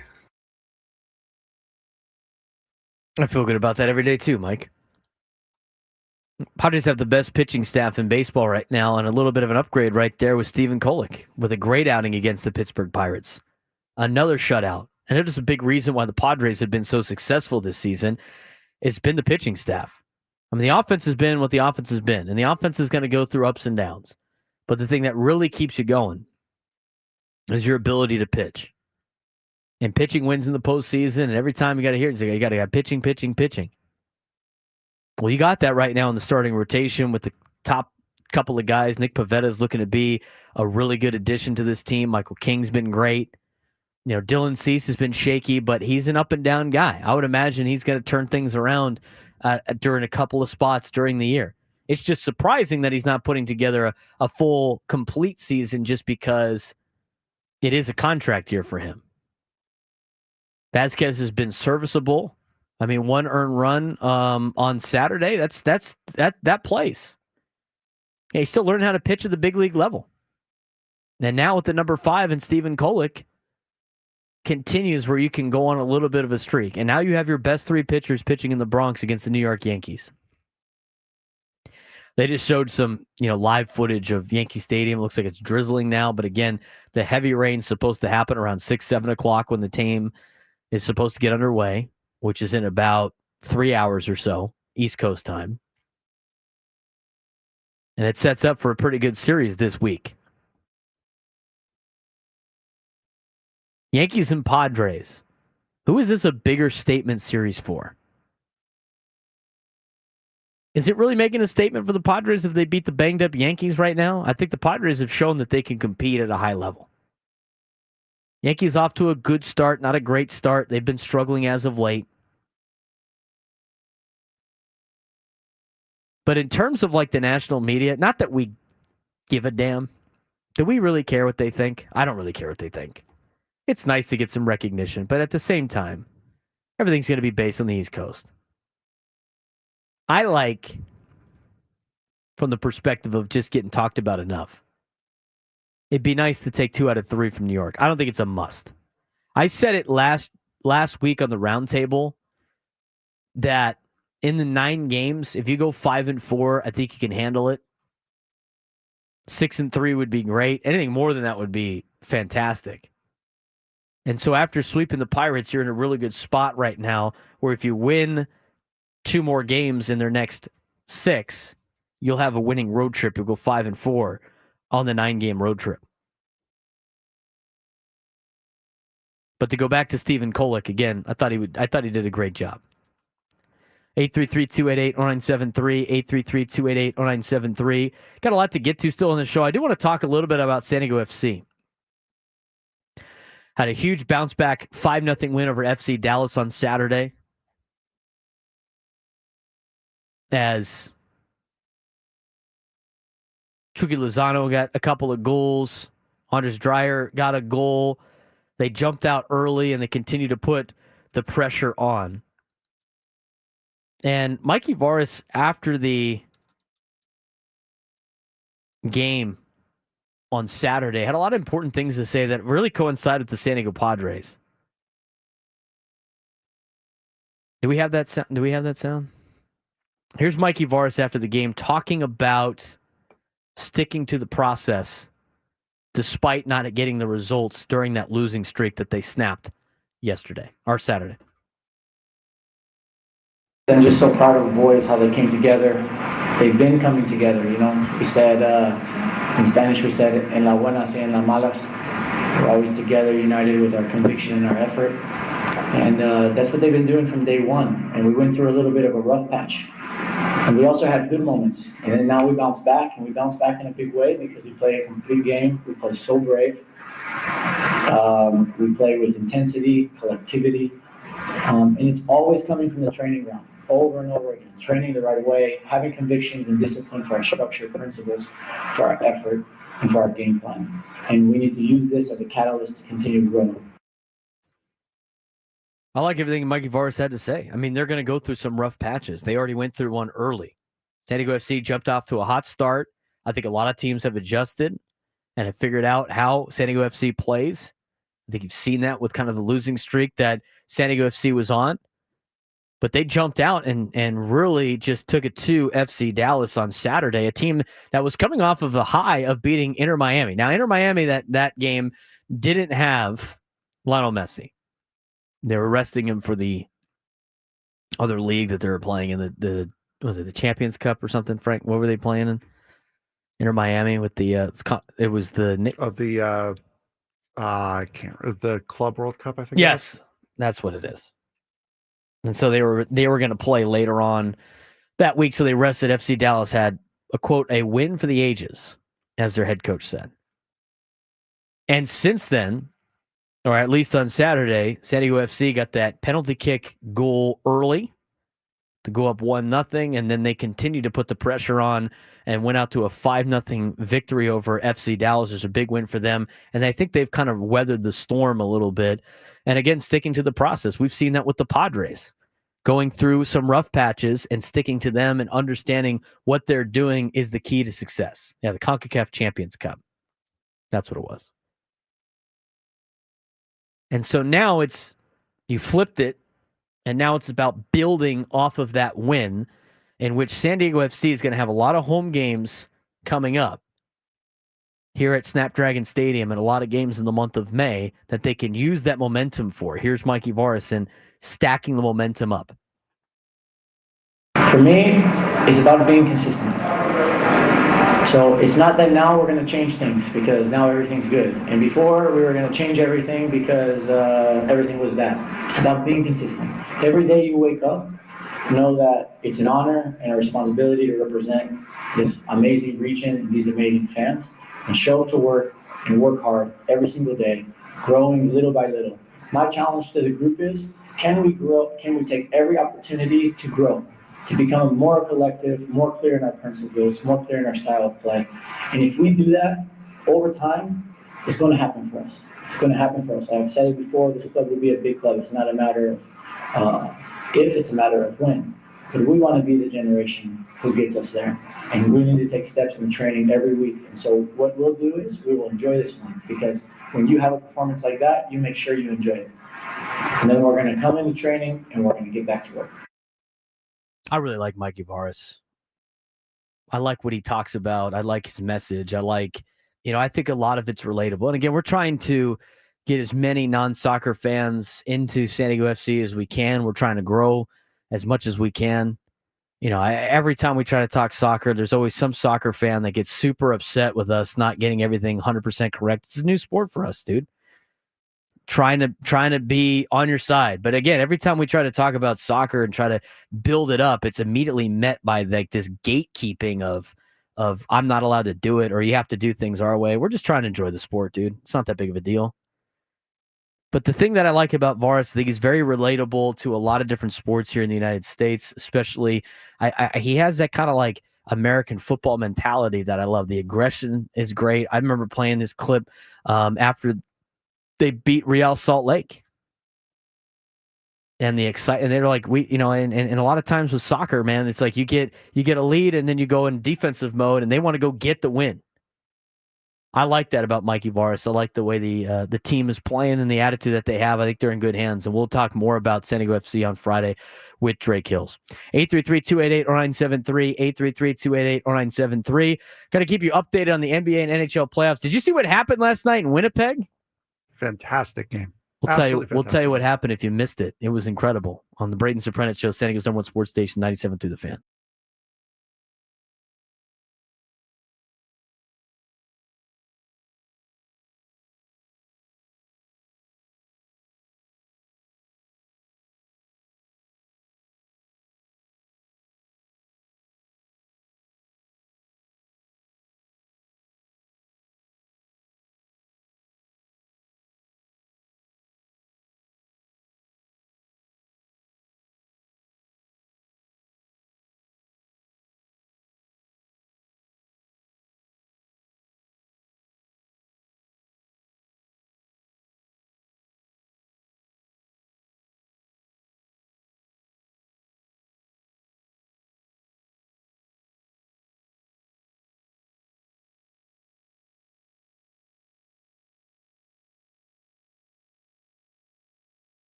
It's Hour 97 through the Fans, brought to you by Frozen Ropes, San Diego. Hey, parents, here's a message from Coach Kurt with Frozen Ropes. Is your child 6 to 12 years old? Our baseball summer league is the perfect fit for your player, starting June 16th through August 17th. Summer league includes 8 practices, 8 games. Go to SanDiegoFrozenRopes.com. That's SanDiegoFrozenRopes.com. Braden Surprenant Show. Frank Marchese joining me each and every day now from 10 to 2. Really appreciate all of his hard work. Talked a little bit San Diego FC in the last segment. We want to talk about what happened last night. Last night, I get home from the USD baseball game, and I'm sitting there. I'm at home. I didn't have my my throat still is not the greatest. It's still a little raspy. I don't think you can hear it on the voice. I've been drinking tea all day. I feel great. I mean, I don't feel bad. So I'm not sick, but it's, 3 hours and 45 minutes of baseball yesterday, weekend full of calling baseball games for USD, which I have a blast doing. Again, not have to, get to. I get to do it. But today I went with the sick tea from Starbucks. Doubled that, by the way. I doubled it. The honey citrus mint, which I used to work at Starbucks when I was in high school and in college. And that was like a secret menu item. Secret menu. Again, secret menu was not a thing. We didn't have recipes in the back. Secret menu items were like baristas and other people coming up with concoctions, if you will, that then they would expect you to know how to make. I didn't know how to make any of that stuff. And then I'd learn some of the things that I liked, or when work was slow, I would kind of play around and make some different things.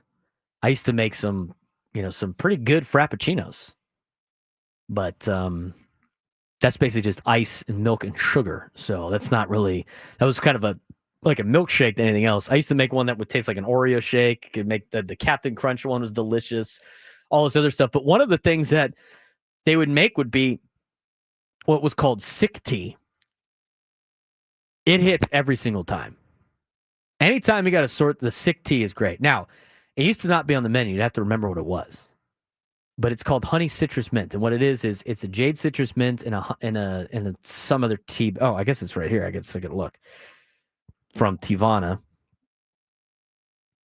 It's a chamomile mint blossom and a jade citrus mint are the two tea bags that they use for the tea. And they use steamed lemonade, and they put in 2 packets of honey, and it's great. It's now medicine. People call it a medicine ball, but when it first came out, it was the sick tea, and now it's on the menu. And I'll have it when I'm not even sick, but it's great for the pipes.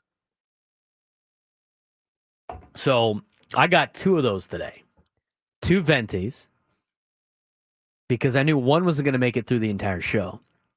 So I had the one. I still had to have my coffee. I have 13 different cups in front of me right now. I got my coffee cup from my freshly brewed coffee at home. I have my Whataburger cup that's got the second tea in it. And then I have my regular water.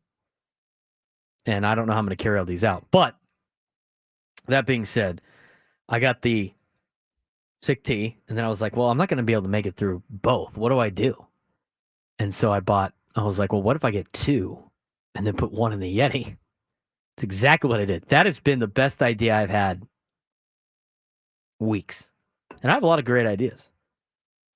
I don't know as many as Frank, but Frank has a lot of great ideas too. Just they're only once a month. Yeah, no, I get one good idea a month.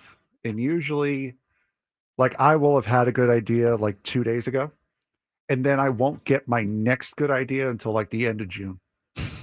So I go 2 months of being an idiot before, I get to appreciate my life again. The ticker on the bottom, do we think that is a good idea or a bad idea?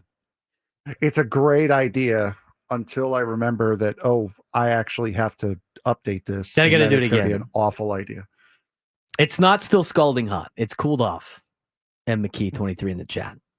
It's great. It doesn't taste like sick, Erik. Tastes delicious. It's keeping me going. I have a couple of cough drops. Again, not feeling sick, just a little bit on the throat. too much post-nasal drip with some allergies over the last couple of days, and then talking for 4 straight hours on top of the weekend stuff. So that's kind of wore me out a little bit. But I got home yesterday from a 3-hour and 45-minute baseball game. And Sunday Night Baseball was already wrapping up. Atlanta beat LA, which was great. And then I get a text from one of my friends. He's like, "Are we going to be talking about the Jets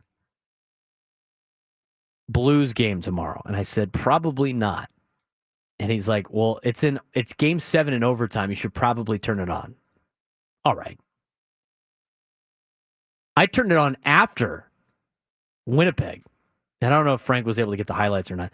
I turned it on after Winnipeg, the home team in the series, the number 1 seed in their particular side of the Stanley Cup playoffs, scored with less than a second to go to tie it to force overtime for game 7. And then I flipped it on, and I was just on the edge of my seat the entire time. In fact, everybody in Winnipeg, for the entire overtime period, the first overtime period, didn't even sit down. How could you? It's sudden death overtime. It's not like in the NFL where it's like you got to drive and it's, you're putting something together, even though it might be sudden death in the NFL. It's not. They switch sides. And in the NBA, you played a whole quarter. It's you don't know what's going to happen. You don't know what's going to end. It's going to end immediately. Went through the whole overtime period. So many great saves back and forth. Guys playing their ass off. In the first round, final game of the first round of the NHL playoffs, Stanley Cup playoffs. One overtime wasn't good enough. Then it's the second overtime. On the edge of your seat the entire time. They almost made it through the entire second overtime before Winnipeg finally won it. Late in the game. Late in the overtime period. Knocked off St. Louis 4-3, second overtime in game 7. I tell you what, I wish San Diego had an NHL team. I mean, right now, I'm still an Anaheim Ducks fan. Love the San Diego Gulls, obviously, as they're affiliated with the Anaheim Ducks. Ducks have been in a rebuild for years. I mean, they've been in a rebuild since I was in high school. It's been rough. They're getting better, though. They had a little bit better of a second half to the season this year. It's making the goals a lot better. So hopefully that builds into next year. But there's nothing really like the Stanley Cup playoffs. Out of all the professional sports playoffs, the Stanley Cup might be the best. It might be the best.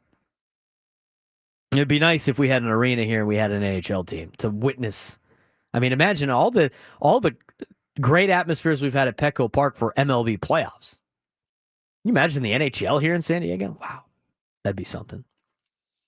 Everybody would be like, it would never happen because of the Ducks and the Kings. You know what? If you got enough money and the owners have a lot of bleep you money, anything is possible. I mean, and if you look, ever since the Gulls came in, they've been top 5 at worst in attendance in the AHL. They've won it several years. Their very first year back, they were averaging, now this is not going to sound like a good number, but they've been averaging over 5,000 people a night ever since they came back. So hockey will do pretty well here if given the opportunity. Well, I always tell people all the time. I've heard Ben and Woods talk about it years ago. About all the leagues that failed here, like the NBA's failed here twice. It's a different town than it was when those two NBA teams were here. When the Rockets were here, when the Clippers were here, which were also both before my time. It was a small Navy town. A small, sleepy Navy town. We're not a small, sleepy Navy town anymore. We can support every professional sports franchise. We can.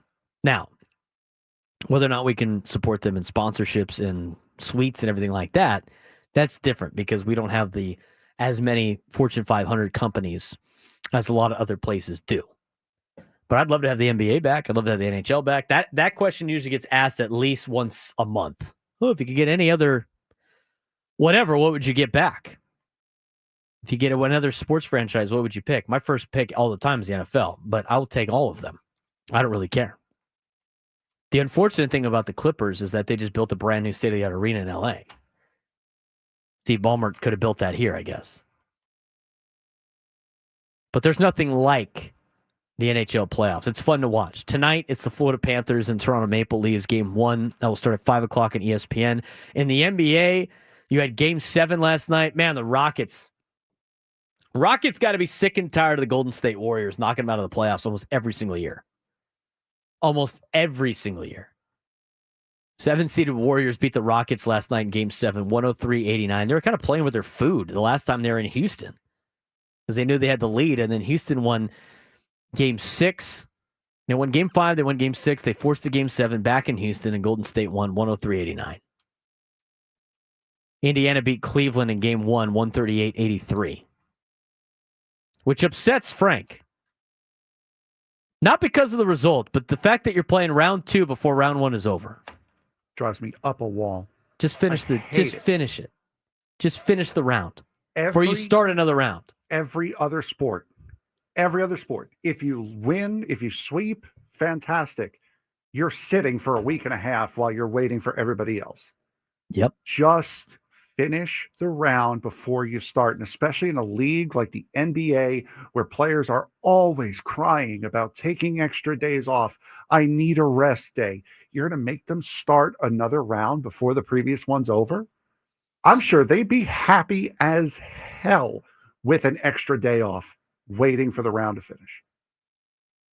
It drives me up a wall. I can't stand it. Got games tonight. Knicks at Celtics. Celtics by 9.5, 4 o'clock TNT, game 1. Nuggets and Thunder, not at 4 o'clock, but they'll be after TNT game 1.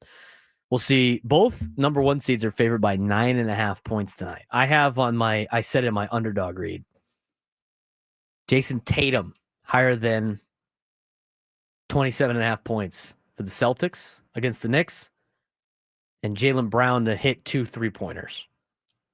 Higher than 1.5 3-pointers made for Jaylen Brown. It's easy, it's fun, and adds so much juice to the games. Underdog fantasy. 833-288-0973, 833-288-0973. When we come back, a final preview of the Padres and the Yankees. What to expect this week between the two teams. Are we even playing tonight? We'll try to get an update for you as it comes about. Braden Surprenant Show, final segment of a Monday on San Diego's #1 sports station, 97.3 The Fan.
Final segment of the Braden Surprenant Show on a Monday.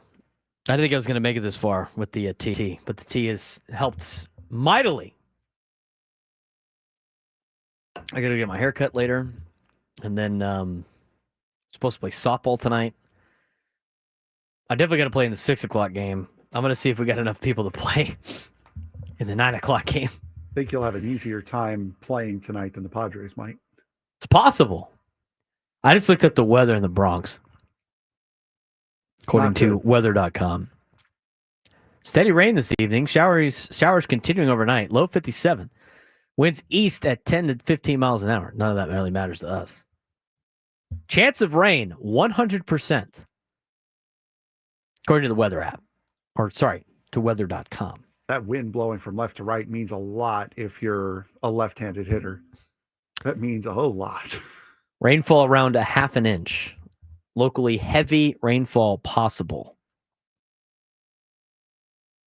That's tonight. Tomorrow, thunderstorms in the morning, then variable clouds during the afternoon. Still chance of showers. High of 65. Winds at 10 to 15 miles an hour. Chance of rain in the Bronx, 80% tomorrow.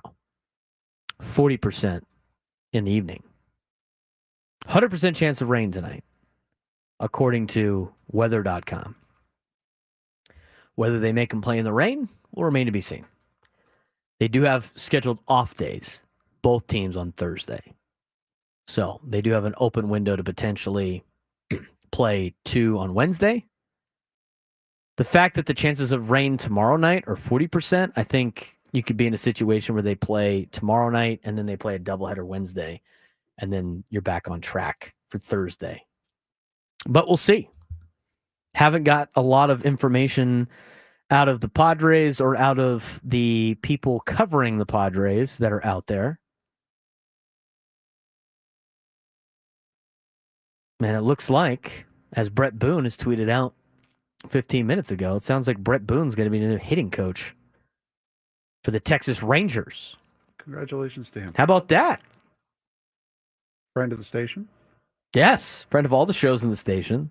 I don't know if he's still going to be an Odyssey Insider, though. Yeah, I was going to say, Probably not. That might knock him out of the Odyssey Insider bit. Is he going to? Yeah. I don't think that's going to be the case. Maybe we'll definitely got to get Boone on now when they play the Rangers, huh? Every show's going to want to have him on. Congratulations to Brett Boone, new Rangers hitting coach in Texas. Worked for Boch. Interesting to see.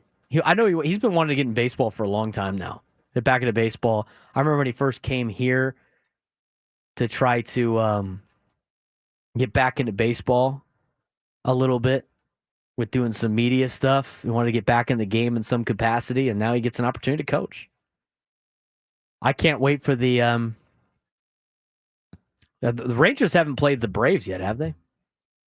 You can play his son-in-law, Nick Allen. I don't think they have. That'll be an interesting one. They got to circle that. You got to circle that series. But Brett Boone's the new hitting coach for the Texas Rangers. So congratulations to Booney. We're going to talk more about the Padres and the Yankees whenever they start, regardless if it's tonight or tomorrow. Now we'll be playing a 3-game series between the two teams this week. First matchup is supposed to be Nick Pivetta and Carlos Rodon. We'll talk more about that, but first let's get to your phone calls. 833-288-0973, 833-288-0973. Let's get to Will in Oceanside. Will, you're on the Braden Surprenant Show. What's going on, man? Not much, Braden. Good to hear you. I haven't called in a while, but I had a comment about what I'm seeing, and I wanted to make a comment about our aggressiveness, and I mean the Padres' aggressiveness on the base path and the way they are going about it. About a month ago, I think it was Merrill said that somebody asked him if he felt pressure, and he said, no, we like to put on the pressure. And I really feel like maybe before, they had the confidence because everybody was healthy and they were running their game plan. And you didn't see that for a while when we went through that little slump. But I kind of feel like they're getting their mojo back and they're really starting to be confident about that. And I wanted to get your take on that a little bit because I really feel like I'm seeing errors happen from the other teams when we do that, when we're aggressive and we start to put pressure on them on the base pass and whatnot. And I'll take your comments off the air. Well, I appreciate that, Will. Yeah, we've talked about it a little bit, but it's 100% true. The aggressiveness is definitely making other teams have to worry about the San Diego Padres, and putting the pressure on other teams, gives you an opportunity to take advantage of their mistakes and have them play into mistakes, which has been a huge key to the San Diego Padres. Padres don't feel pressure, they apply pressure. We have that drop somewhere saved from Jackson Merrill, but it's 100% true. It's like the whole thing with the contact play. It's why you run the contact play. You put the pressure on the infielder to field the ball, throw to the plate, have the catcher catch, tag. I mean, it's a lot of extra steps that you have to do in order to make that play happen. A lot of that happens on the base pass with other things. They've ran into runs with double steals, putting the pressure on the other team to have to make decisions. And that's why all these different styles of play for the Padres are leading to wins. When you're multi-functional and you can find different ways to win, you're going to be a very successful baseball team. Using small ball, using the long ball, grinding out at bats or jumping on the fastball early, using your pitching and defense or having your bats carry you. I mean, that's been the case with the Padres all year. I don't think there's been one standard way that the Padres have won games. It's been multiple ways.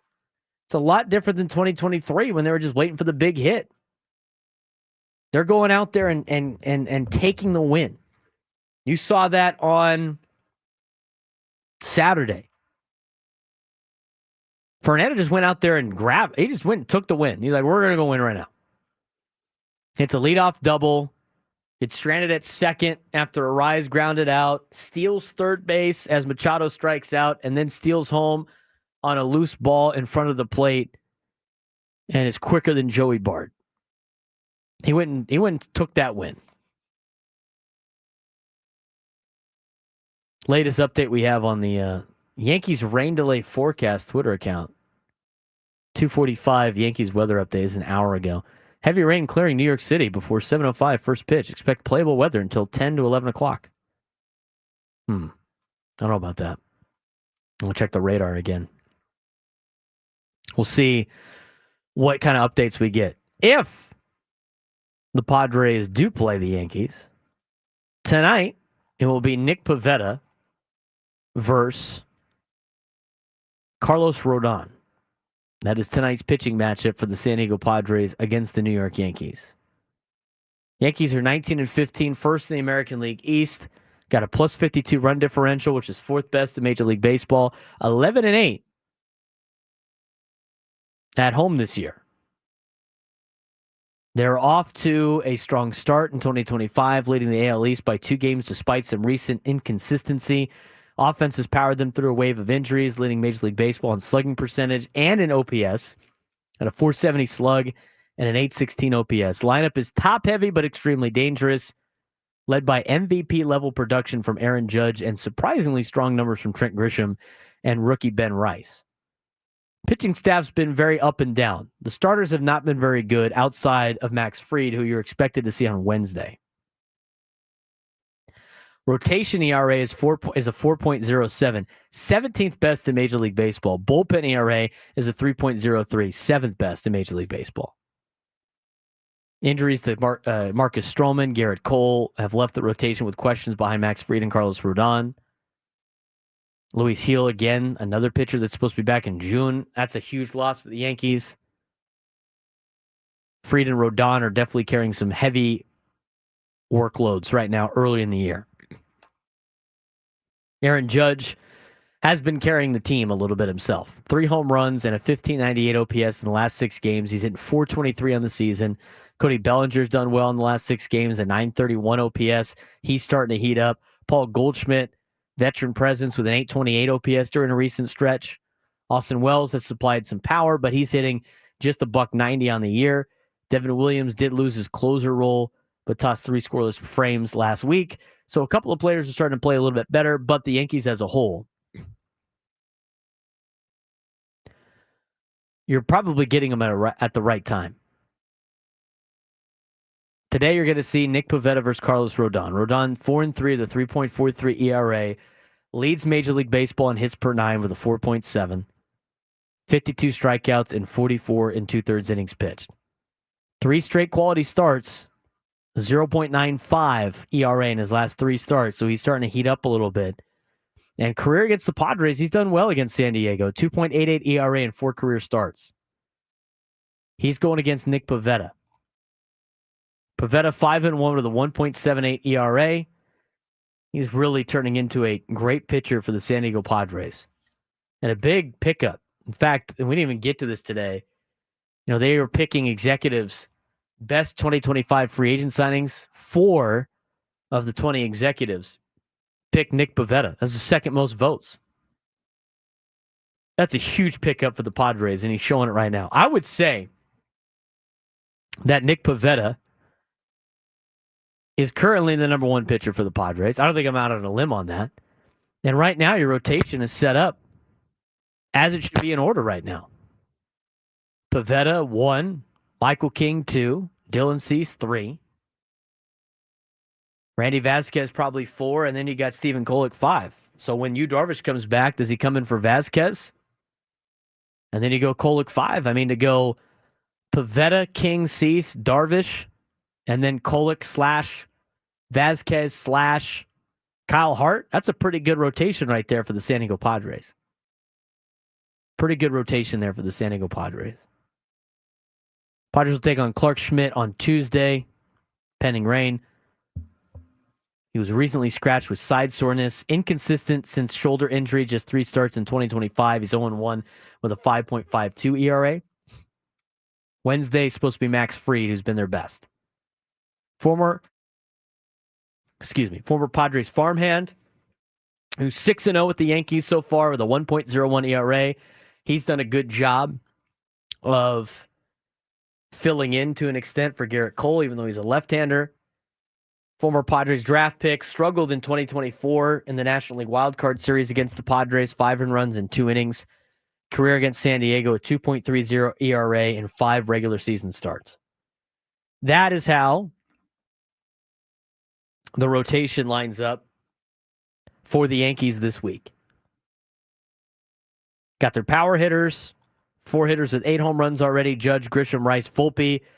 Depth has versatile contributors like Ben Rice and Trent Grisham. Very balanced lineup with a righty-lefty mix with solid on-base guys throughout the lineup. Their weaknesses, starting rotation depth, closer and ability, although Luke Weaver's done a good job filling in since they demoted Devin Williams. And a lot of players are out for the Yankees right now. Now's the time to strike on the New York Yankees. We will try to get you updates during Gwynn and Chris as they lead you into the Ecowater SoCal Padres pregame show that's expected to start at 3:05. Short show for Gwynn and Chris today. Again, we will know kind of firsthand out of everybody when it comes to the rain updates, just because we have to plan in advance for a lot of different things for our shows and everything like that. So keep it right here on 97.3 The Fan. Frank, any last takeaways before Padres and Yankees coming up? Just beat the Yankees. That's all I care about. I'm a simple guy. I root for any team that is going up against the Yankees. That's it. It's as simple as that. What's your if the Yankees played the Phillies, who are you picking? I'd be picking a nuclear apocalypse is what I'd be picking. I would. It depends. If it's a World Series, Series, that'd be the worst case scenario for you. Well, it's happened, 2009. I know. I'd pick the Phillies for a World Series, but if it was a regular season, I would have to take the Yankees. You have to take the Yankees. Worried about the division. Yep, because that's 1 game away from the division for the Phillies. What's your ranking of Major League Baseball teams you hate the most? Yankees, Phillies, Braves. Really? Dodgers are slowly climbing up the list. Well, as they should. Yes. Yankee. You only play them 4 times a year. Right, but I have to deal with the people. It's the people more than anything else. 365 times a year. The interleague rival is more important. Yeah, well, it's not the interleague rival; it's the inner City rival. in the interleague. That's fair. I just Yankee fans are way too much, way too often. What's worse, a Yankees fan or a Dodgers fan? Oof. That's why the World Series was rough. I think the Dodgers are. I think Dodger fans are worse because they don't have the lineage that the Yankees do to back it up, back up the talk. Nobody's lost more World Series than the Los Angeles Dodgers. There you go. He's Frank Marchese. I'm Braden Surprenant. We'll talk to you guys tomorrow on the Braden Surprenant Show. Hopefully, recapping a Padres victory over the Yankees. If they play, Gwynn and Chris coming up next on San Diego Sports Station 97 to the Fan.